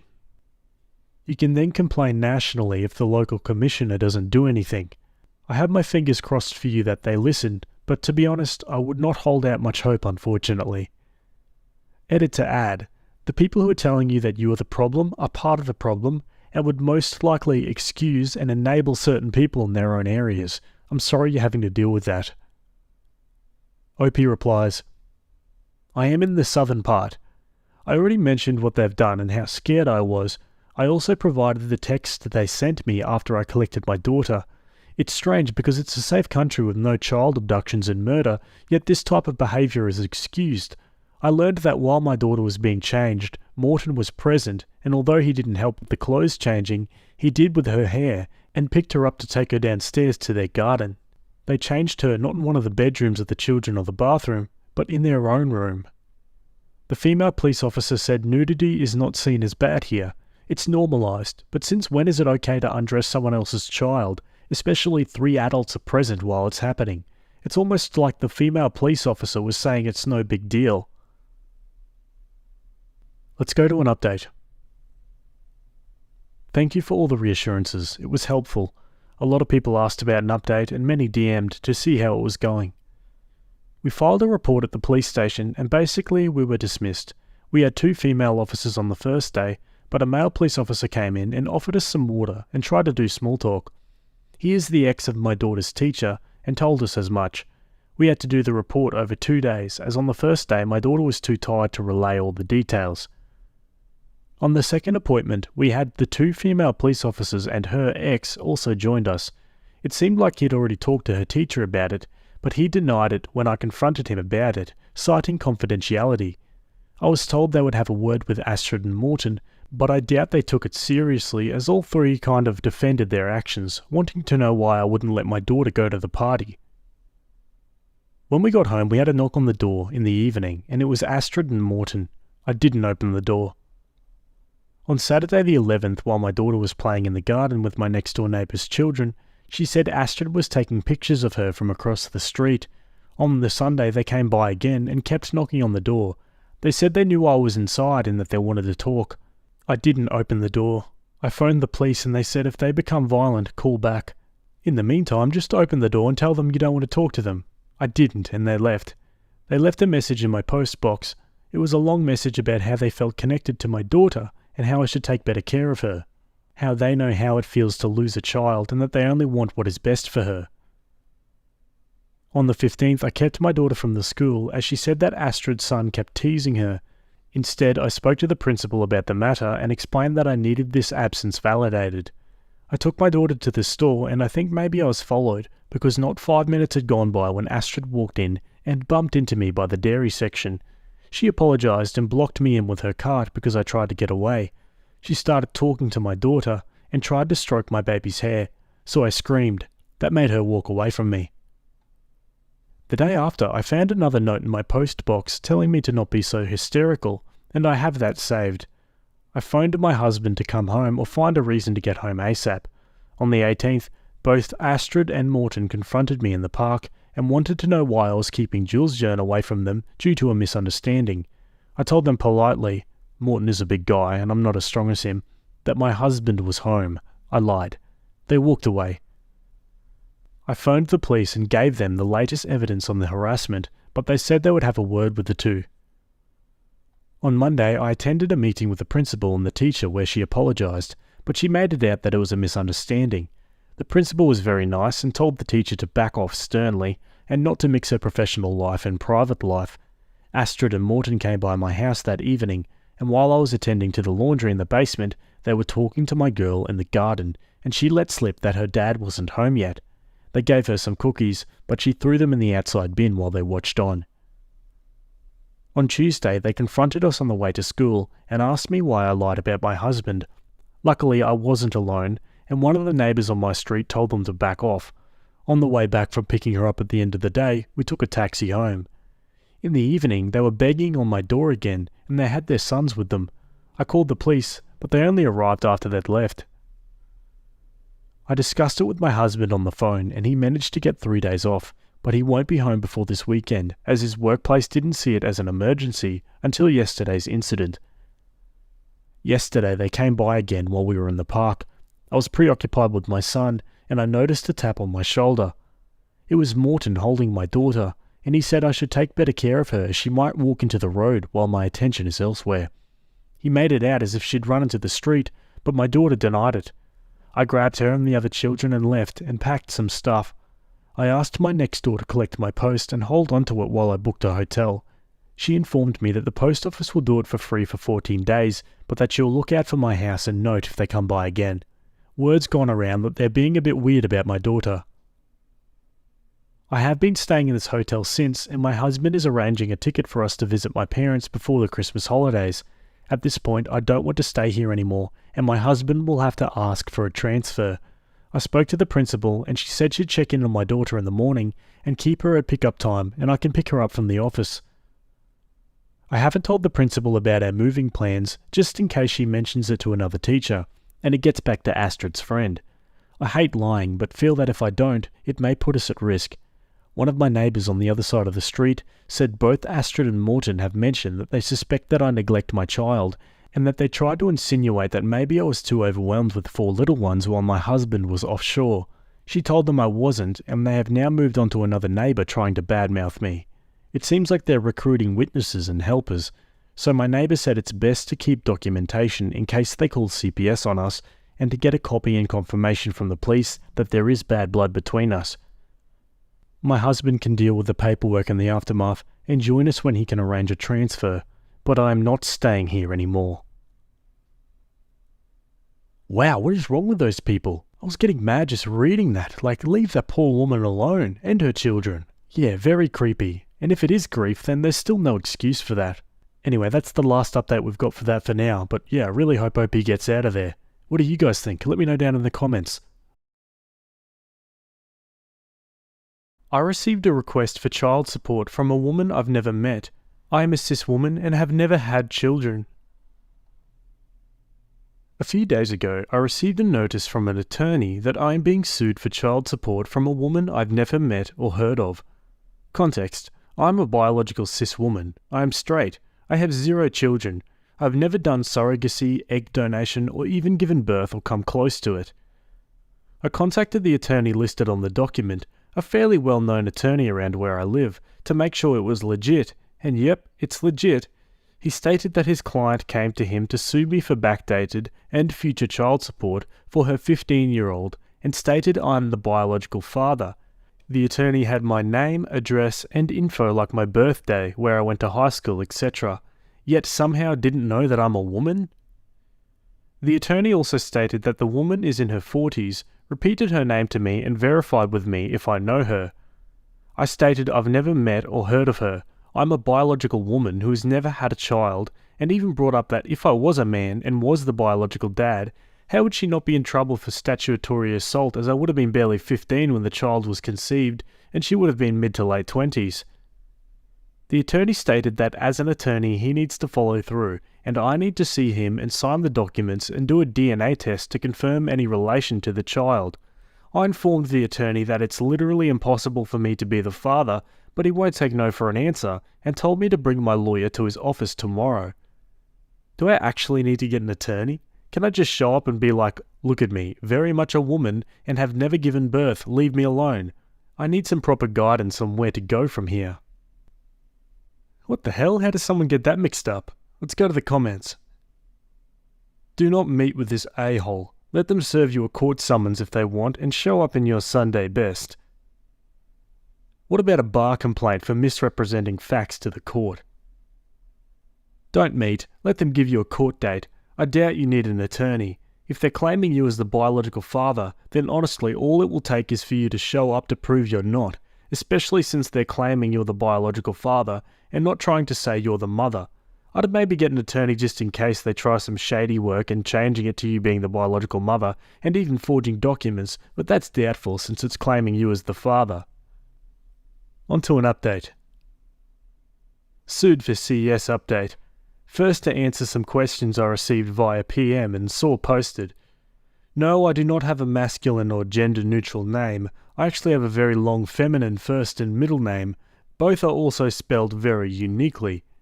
Yes, I have brothers. No, none of them have passed, so I wasn't being sued in their place. They are all alive and well, and even easier to get in touch with than I am, as I'm not even on social media, and they're all very active on social media and have public pages, LinkedIn profiles, etc. Much easier to find randomly through a Google search. Yes, I also have a father. No, he wasn't the one I was being sued for CS on behalf of. In the beginning, this woman stated that I didn't even have any family, by the way. She told the attorneys, I can give him the family he's never had since he's been alone his whole life, referring to me as he. Even if one of my brothers was the father and I did a DNA test, I didn't, there would still be no way to prove I'm biologically related to this child, as I'm adopted. The only relation to my siblings is literally because my parents signed a piece of paper and drove to pick me up from state custody. Also, if she were trying to set up the DNA test to prove a familial link to the kid without the father present, if she knew anything worth her time about my family, she would have gone to my sister, who is biologically related to the rest of my adoptive family, adopted from another family member. No, I thankfully have not been a victim of identity theft. This was not someone posing as me. And thankfully there was no shady crap in trying to change the paperwork from biological dad to mum. Even in the documents this woman's lawyer presented to my attorney and the documents I was sent, it clearly stated I was supposedly the biological father. Now, as to what happened, I went to the attorney's office with my attorney as he requested during our call yesterday, and guess what? The suit was dismissed. It happened very quickly, thank God. I thought we would meet with a judge because that's how I assumed it worked, but we went to the lawyer's office and met with him and the woman who filed the suit. I got an attorney as I reached out to a friend who lives in my state, as a lot of his family are attorneys, one of the families where it's in their blood basically. Turns out his aunt handles family cases and he got me in touch with her and we spoke. After I told her the situation, she laughed and she said she'd do it pro bono just for the entertainment. Apparently she knows the other attorney and says he's a dick, so I guess that's a benefit for me since she was more than happy to represent me. We met with the attorney. I showed my BC ID, passport, adoption papers, and my initial BC prior to adoption for good measure. The attorney was frustrated with his client, obviously, but very kind with myself and my attorney about it. He apologised for the inconvenience. The whole thing was dismissed, and while my attorney initially suggested an order of protection, because clearly this woman was unwell, as while we were in the office she was saying that I was a man who had a sex change to dodge support, which is why she referred to me as a he, and said I make more than enough money and my money belongs to her and our child, etc., etc. We ultimately decided against the RO, as after all of the insanity, she was honest about how this came about. She, myself, and my male cousin used to work in the same place, over a decade ago. I worked a different shift in a different part of the building. She was a secretary and he was a typical office worker. He is the father of her child, as apparently they'd known each other for years prior, but he is also now a convicted violent felon, currently incarcerated and not on the BC. They are the same age and they went to school together in the next town over. Since she had access to my information, as the office still has prior employee records, and knows I'm his cousin, as he told her I was his cousin and I worked there, even though I never crossed paths with either of them there, didn't even know she worked there. I knew he did, but never saw him due to different shifts and areas. She said she confirmed the connection via Facebook, because he has our family listed, and with that she was able to link my cousin to his father, which led to my mother, as he has her listed as his sister. She's his sister-in-law. My mother-in-law was always my emergency contact, so she has access to the information. She said since she was able to get my contact information in the easiest way, she figured she could throw a suit at me, get a DNA test, then lead back to him and she would try to go over him and sue my uncle for support, as he retired from a good job and has disposable income and my cousin is incarcerated. No, I don't understand her thought process because honestly, I have no idea how any of this works or if that is even a thing she could possibly do. Also, she said she was recently fired, which is why this came up now, and since she knew my cousin was incarcerated and she needed money, she found me via our last name and made a copy of my resume and important info in my file. After all the theatrics and chaos, etc., she said she finally decided to give up the fight because she realised she couldn't win, especially once I presented my paperwork and mentioned that some of it was my initial adoption and birth records before adoption, as that's when she realised there was zero chance that the DNA test would get her where she wanted with everything. Sorry if this isn't the super exciting update you were looking for, but I'm just glad it's over. At the end of it, I just hope she gets help, but I'm staying far away and warning my family about her. I hope you all have a great day. Okay folks, and that's the end of that one. Geez, people really be doing weird things when they're desperate. I hope that woman gets some help, to be honest, because it sounds like she needs it. Anyway, let's jump on to our next story. Okay, this next one was written on the Am I the A-hole subreddit. It was written by user Reasonable Read, and it's titled, Am I the a-hole for excluding my adopted sister from family photos? This is a throwaway and I'm using fake names. I'm 26 female, and my adopted sister, Ali, is 14 female. The way we're related is that my younger brother Michael, 24, has been with his wife Maya, 24, since their freshman year of college. Maya and Ali had a really bad home life, and my mum is very much a my home is open to everyone type of person, so after that year, Maya began spending more and more time at our house, eventually bringing Ali over as well since she was always babysitting. By the time Michael and Maya were 16 years old, Maya basically lived in the guest room and Ali spent after school, most weekends, holidays and summer vacation at our house. My mum and dad say that they both love Maya and Ali like their own children. My other siblings, 18 male and 16 female, also treat her like she's part of the family. Even after Maya and Michael moved out, Ali is still at their house the same amount, if not more than she was before. Now to preface, I have nothing against Ali. She's a good kid and I make an effort to be nice to her. However, I've never really liked how she was foisted into our lives. She's not actually adopted and she still has parents in her own family. Yet my parents spend so much time and resources on her, it's ridiculous. Everyone else has started unironically calling her their daughter or sister, and I've refused. I just don't consider her to be family. Anyways, I got married recently, which is where the issues start. I invited Ali to the wedding, of course, and she came with all my other family. When we were doing pictures of the wedding parties, I decided that I wanted one with all of my immediate family, so my parents, my siblings, and Maya and Michael's daughter. My mum brought Ali up to come take the picture with us, and I was forced to tell her no. My mum started to get upset, but then Ali said it was okay and sat down by herself. My mum isn't a very confrontational person, so she didn't make a big deal of it, but then everyone else realised that Ali wasn't there, and they got mad as well. Ultimately, we took the photo how I wanted it because they didn't want to do this at my wedding, but my entire family is ticked at me now. My mum said that Ali cried when she got home because I don't love her, which I don't. I feel like they forced me into a position where I had to do an a-hole thing by forcing this kid onto me. I don't think I should have to consider her family if I don't want to. Am I the a-hole? Edit. After the ceremony, but before the reception, the wedding party and both of our close families took photos. I did not include Ali in this photo session, and she sat with the rest of the regular guests waiting for dinner. I did not intentionally exclude her from any of the photos taken. I'm sure she's in some of them from throughout the night, especially because she was there with my family. I hope that clears some things up. Also, Maya and Ali are sisters. Sorry, I forgot to explicitly say that in my post. I'm looking forward to some conflicting opinions here. Let's go to the comments.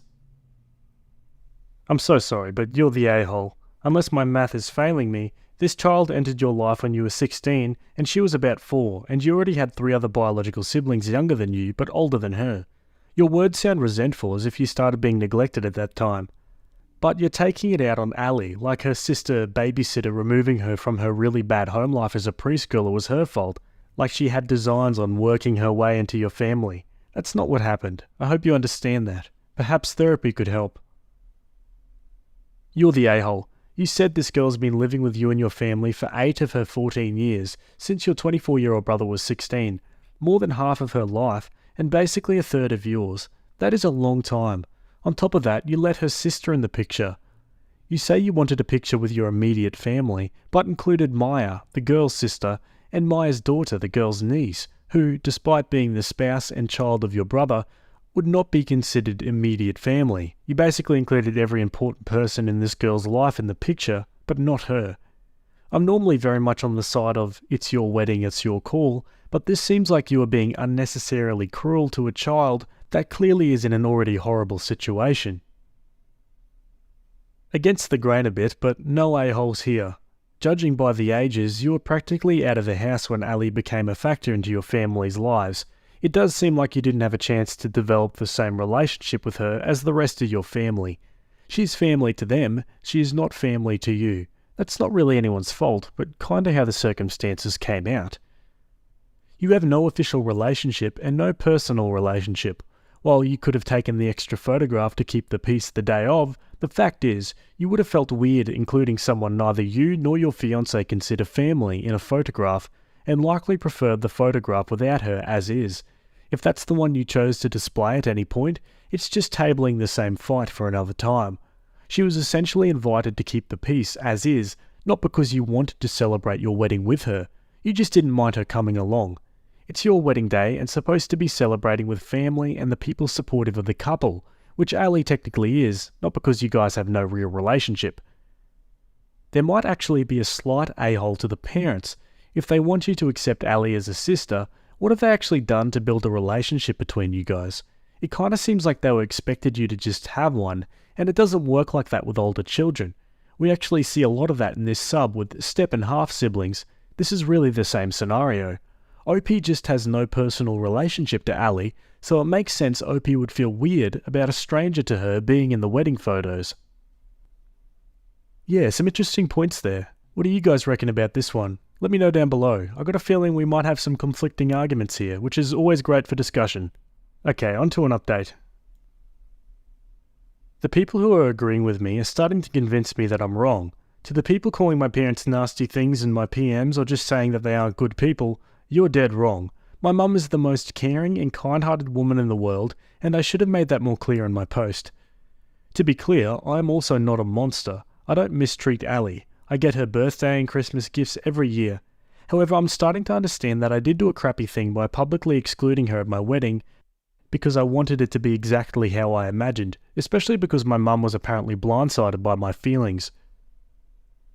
I was 16 to 18 when Ali started coming around a lot, and I didn't form the same bond everyone else did. I never super liked being around kids, including my sister, who by all accounts behaved way worse than Ali ever did. But I recognise that she's become a part of our family, and I think I'm going to make more of an effort to get to know her properly, because I do know she's very mature and intelligent for her age. Also, I don't mean to minimise what Maya and Ali have gone through. By saying she wasn't physically abused, I'm also meant to explain why she hadn't been legally removed from her mother's house. She does have extended family that actually cares about her, but they live at minimum an hour away, so she stays with my parents the majority of the time. Thank you for all of your input. Okie dokie, and that's that. Yeah, a little bit of an anticlimax there, but it seems like OP did touch on the fact that she was willing to change and maybe build more of a relationship with Ali, which is great to hear. Anyway, give me your thoughts and we'll go to our next story. Okay, Am I the A-hole subreddit? This one was written by user Julie Beans, and it's titled, Would I be the a-hole if I asked my in-laws to return my children's toys? My children take very good care of their toys and possessions. As it's nearing Christmas, they have chosen old toys to donate, to keep, and some that they weren't quite ready to get rid of yet. My in-laws don't have many toys at their home, and have said they needed to get more for their toy closet for all the grandkids. My elders suggested that they bring the toys to their grandparents for the toy closet. This way they could still play with them and see them when they wanted, and bonus, all their cousins could play with them too. My in-laws were excited and thanked them for donating to the toy closet. The first time we saw the kids' cousins, they were excited to show them the toys, and they all had fun playing together. Cut to a couple months later when we stopped over and they were all gone. My kids asked Grandma and Grandpa what happened, and they weren't sure. They texted my sister-in-law, and she said, "Sorry, they were really nice and my kids liked them, so we decided to bring them all home with us." My mother-in-law asked if they were bringing them back for their toy closet, and she wrote back and simply said, "No." The kids are kind of hurt as they weren't ready to give them up yet, and they wanted to be able to share and play at their grandparents' house. So, would I be an a-hole if I wrote and asked sister-in-law to please bring the community toys back?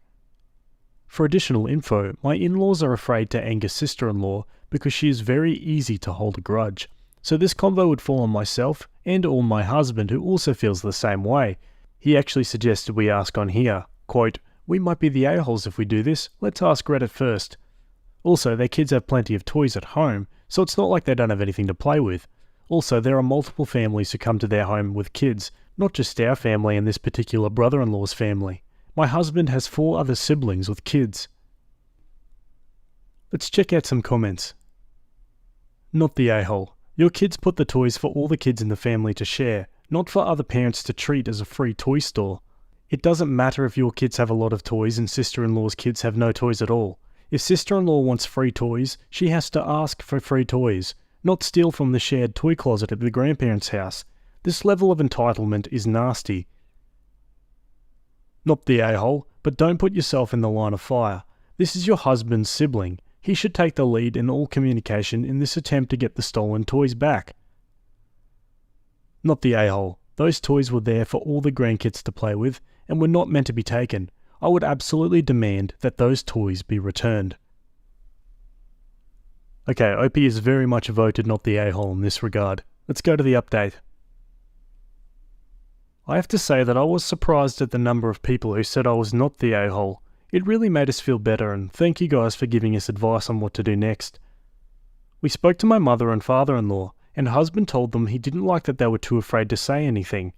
Mother-in-law said that she was afraid, since sister-in-law is very quick to go no contact with people. She seems to get sick of people in her life easily, and cuts them out when she gets offended. Mother-in-law is afraid to not see her grandchildren. I get the fear, but it's still not right. I asked them if they at all offered, even inadvertently, for her kids to take the toys we left. They said definitely not. I believe them. My husband called my brother-in-law and said, thanks to those who suggested this, "Hey, we were just over at Mum and Dad's house, and there seems to have been some confusion. Our kiddos left some toys there to store and for all the grandkids to share, and I think your wife thought we wanted to get rid of them. Total miscommunication. Sorry about that. We're headed to the area and can swing by now to grab them." Brother-in-law said that was fine, and he didn't even know they had them. So we swung by. He found them and helped us pack them all in the trunk. Sister-in-law was getting ready and came out as we were packing up.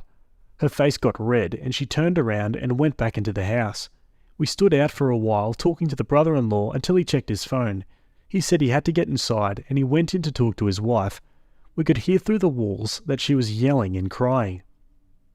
After 10 minutes of extremely awkward looks between my husband and I, we texted him that we were going to head out, and he came back out looking upset. He said his wife was crying inside and that she kept trying to go back and forth with why she had the toys, and he was confused.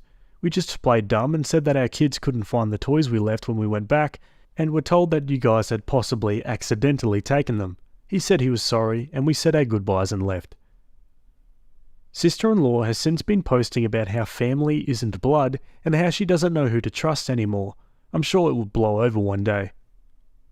We also spoke with our children about how kind they were to want to share with their cousins, that we are a kind and giving family, but that doesn't mean that we let people take advantage of our kindness.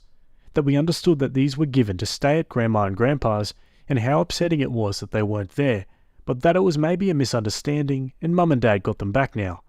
I think they're too young now, but one day they'll realise how their aunt is. Thank you all for suggesting that we stand up for our kids. My husband and I thank you for all the advice. Hope you all have a good holiday. Wow, yeah, that sister-in-law sounds pretty bonkers if you ask me. Maybe it's not such a bad thing if she cuts you out of her life. Anyway, what do you guys think about this one? Let me know down below. Am I the a-hole for backing out of making my sister-in-law's wedding dress? I, 24 female, am a seamstress or dress designer who works for private clients on commission. 2 years ago my sister got married, and as my gift to her I designed and made her wedding dress free of charge and all her bridesmaids' dresses at cost of raw materials. My brother's then girlfriend, now fiancée, was part of the wedding party and knew I was doing this. Before I even started designing, she asked me if for her and my brother's wedding would I make her dress. I casually agreed. When actually making the gowns, my sister and her other 5 bridesmaids were so nice and pleasant to work with, but my brother's girlfriend was a nightmare. She kept asking me to make changes after we finalised the designs and I'd already started making the dresses. She would cancel and just not show up to fittings. She complained constantly of how it looked tacky and unprofessional. And she even ripped the fabric on purpose when I told her I could not make any more changes, and I had to go on a wild goose chase to get more of the same fabric in the right colour.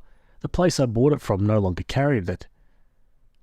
My brother proposed 2 weeks ago, and the first thing my new sister-in-law did was come over to me and ask when we could meet to start designing. Now, at this point in my career, I've dealt with my fair share of bridezillas and control freaks, and I know how to handle them, so I let her know a time she could come to my studio for a consultation. Last week was her appointment, and she came in all excited, but when I brought out my pricings and options for her, she got really mad, saying it wasn't fair to expect her to pay when we were family, and I'd given other family theirs free of charge. I told her nicely that I charge for my work as would any other vendor she got for her wedding, and that we could look at the most affordable package I have if she was concerned about cost. At this point she totally lost it, screaming at me that I'm a worthless bee whose work isn't even good enough for her, and that she was doing me a favour by letting me have this opportunity. I tried to calm her down so we could talk, but she just got worse, knocking over one of my display cases and shattering glass, beads, and expensive jewellery all over the floor. At that point I was done and yelled at her to get out of my studio before I called the cops. Later that day my brother called me and yelled at me for being so disgusting and unwelcoming to his fiancée. I explained to him that I'm more than happy to make her gown and her bridesmaids' gowns at a fair price, but he got even more upset and said that I had done our sisters for free, so I should do this one for free too. Now my parents and brother are mad at me, threatening to leave me out of the wedding if I don't make her a free dress, but I still think I should be paid for my work. Am I the a-hole? Edit. I'm extremely close with my sister. We are twins, and when I was starting out with my studio, she helped me out so much.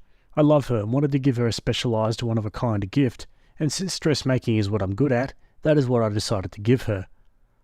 I didn't want to do my sister-in-law's for free because it's a very expensive gift. From materials to labour, it costs a lot. I do not feel like we're close enough for me to do this for her. It is thousands of dollars in materials, and potentially hundreds of hours of construction, not to mention the time that could have been used on other potential commissions, my workers' wages, and her potential to be a bridezilla and make my work life miserable. Let's look at the comments. Not the a-hole. Print out a receipt for damages and give it to your brother and family. Then include the prices for your skills and material. Then send another bill asking for a deposit that will cover future damage and bullcrap. Ask who is willing to pay all that, because no way in hell should it be you. If you know any other seamstresses or designers, pass the word so they know what they're getting into if they agree to work with her. Future sister-in-law should learn a very expensive lesson. But I'm an a-hole like that. I'm thankfully at the stage of life where I don't give a damn about being nice or keeping the peace. Not the a-hole. Does your studio have surveillance? You should send the family the video and let them know your wedding gift is not pressing charges. Paid or no, making the dress would be off the table if it was me. As the seamstress in this situation, you have the options laid out, and I think we all agree that the option you took was the best. As a sister in this situation, I think you handled this in the most incredible way, and let's be honest. If sister-in-law was like this before getting engaged, then this wedding is doomed, and I bet your parents are going to get the real side of their soon-to-be daughter-in-law. You've pretty much opened Pandora's box, and now your goal is to sit back and just watch it all unravel, not the a-hole.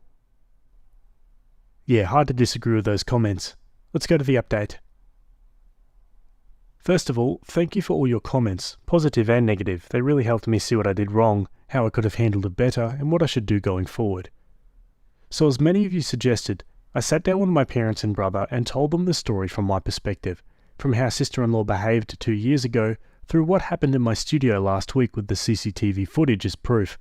They were shocked, because as many of you suggested, sister-in-law had been spinning lies to cover up her faults and had been completely fooling them. Right away my parents apologised for how they treated me, and my brother became very quiet. I told him that I would not be making her a dress anymore, regardless of if she'd be willing to pay, but if he wanted, I could make him his suit for the wedding, on my own time since my studio specialises in women's wear.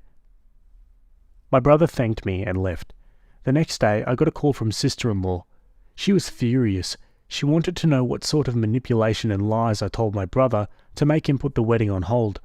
Apparently after our meeting, he went home and told her that he was very disappointed and hurt that she would treat me this way, and he needed time to think about whether this step was the right one, so he put the wedding on hold. Sister-in-law was so mad, she came to my apartment and banged on my door for a good half hour. I refused to open the door for her. She was screaming so loudly one of my neighbours ended up calling the cops for a noise disturbance, and she was escorted to the police station. I don't know what happened after that to her. Yesterday my brother came over to my apartment and we had a long talk. It turns out, as some of you were right, and he did feel left out and hurt by my actions. Since my sister is my twin, he has always felt like we both care a lot less about him than each other. We ended up calling my sister on the phone. She lives in a different country now, and all three of us had a long tearful talk. I made sure my brother knows that I love him immensely, and nothing could ever change that. We hugged it out, and now I believe our relationship is the strongest it's ever been, and I promised, on paper, that I'll make his suit for the wedding, free of charge. After I promised, he told us that he no longer wants to marry sister-in-law, and that he's already started looking for a new apartment. He said the decision was not easy, but ultimately he wants to marry someone who can feel at home in the family, not someone who makes his family uncomfortable. So, when he does find the right one, I will be making him and not her the wedding attire. Thank you all for your help and advice. I will not post any other updates because I believe this matter to be over now. Okay, and over it is. And yeah, pretty good ending there. That fiancé really paid the price for being hard to work with, didn't she? Lessons learned. Anyway, give me your thoughts and we'll go to our next story. Okay, we're sticking with the same subreddit. This one was written by a throwaway account, and it's titled, Am I the a-hole for refusing to change my daughter's clothes at a birthday party? I, 34 female, have 2 kids, 8 male and 4 female. My daughter's name is Aurora. My husband, 36, and I chose that name because it was slightly similar to my late father-in-law's and worked well with our last names. It had nothing to do with the princess from Sleeping Beauty. In spite of that, we've had fun with that movie in the past, and ever since my daughter realised that she shared names with a Disney character, Princess Aurora has been her favourite.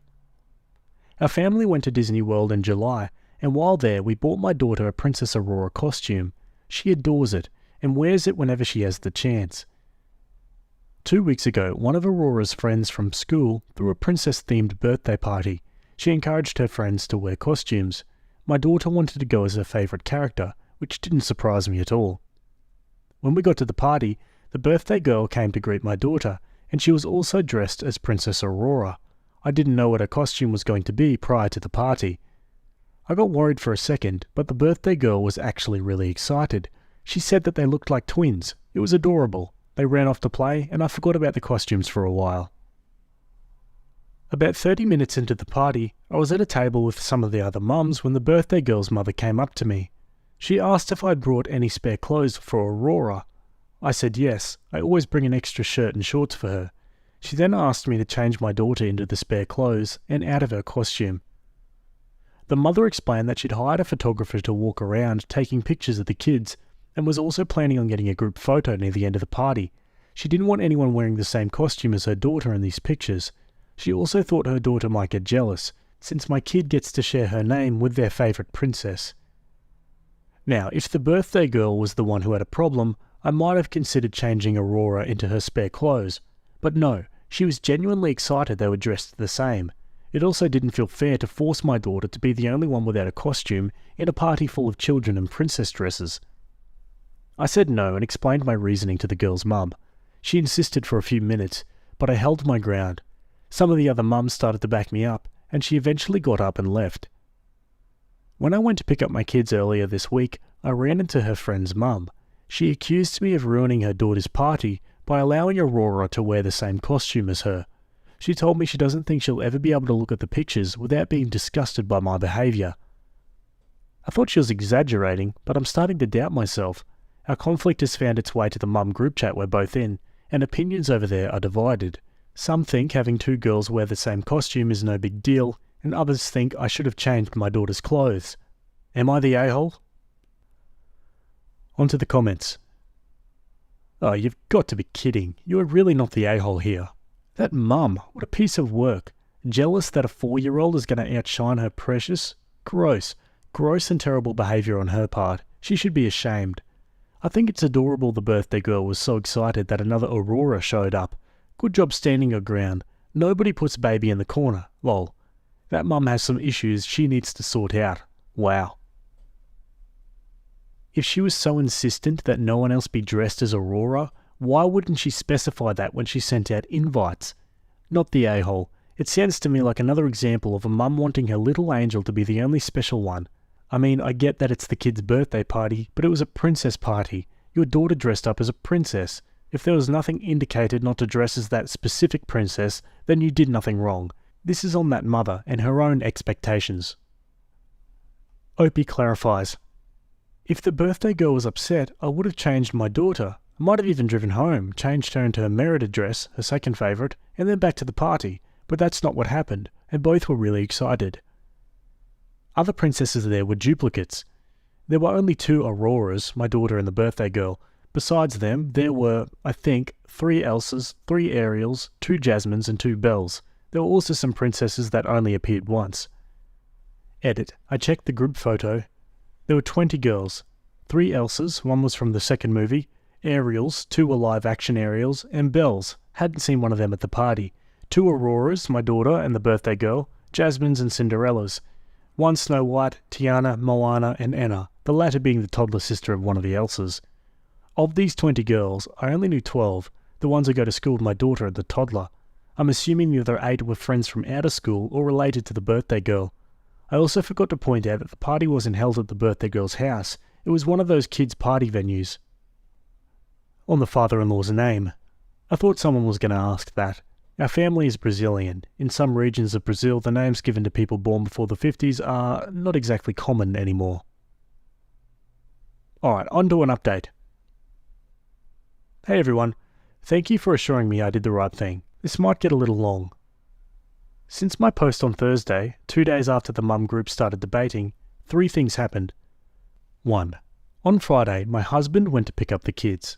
The parents of one of my son's friends, who have a younger son in my daughter's class, asked if he knew about the costume fiasco, or as my friends are calling it, Aurora Gate.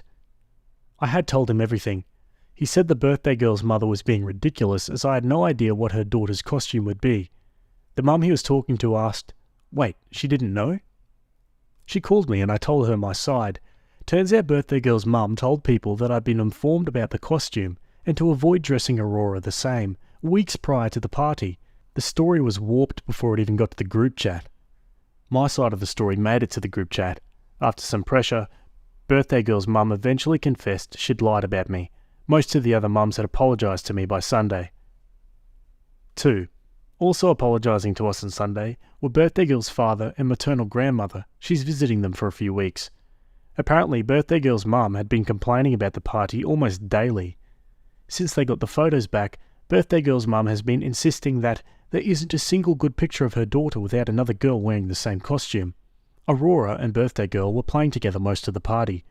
She was especially upset about the group photo, which shows birthday girl in the centre and my daughter to her right. There are 2 girls between them, but she still thinks they're too close to each other. Birthday girl's dad had been listening to these complaints since the party. He told us that unless his daughter was in the room, he couldn't look at the pictures without his wife making a comment about me, my daughter, or how we ruined birthday girl's birthday. It came to a head on Saturday. While talking with the grandmother after birthday girl went to bed, the mother said she no longer wanted to make a photo album of the party. They'd gotten a photographer for both album and social media purposes. Both birthday girl's dad and her grandmother wanted the album.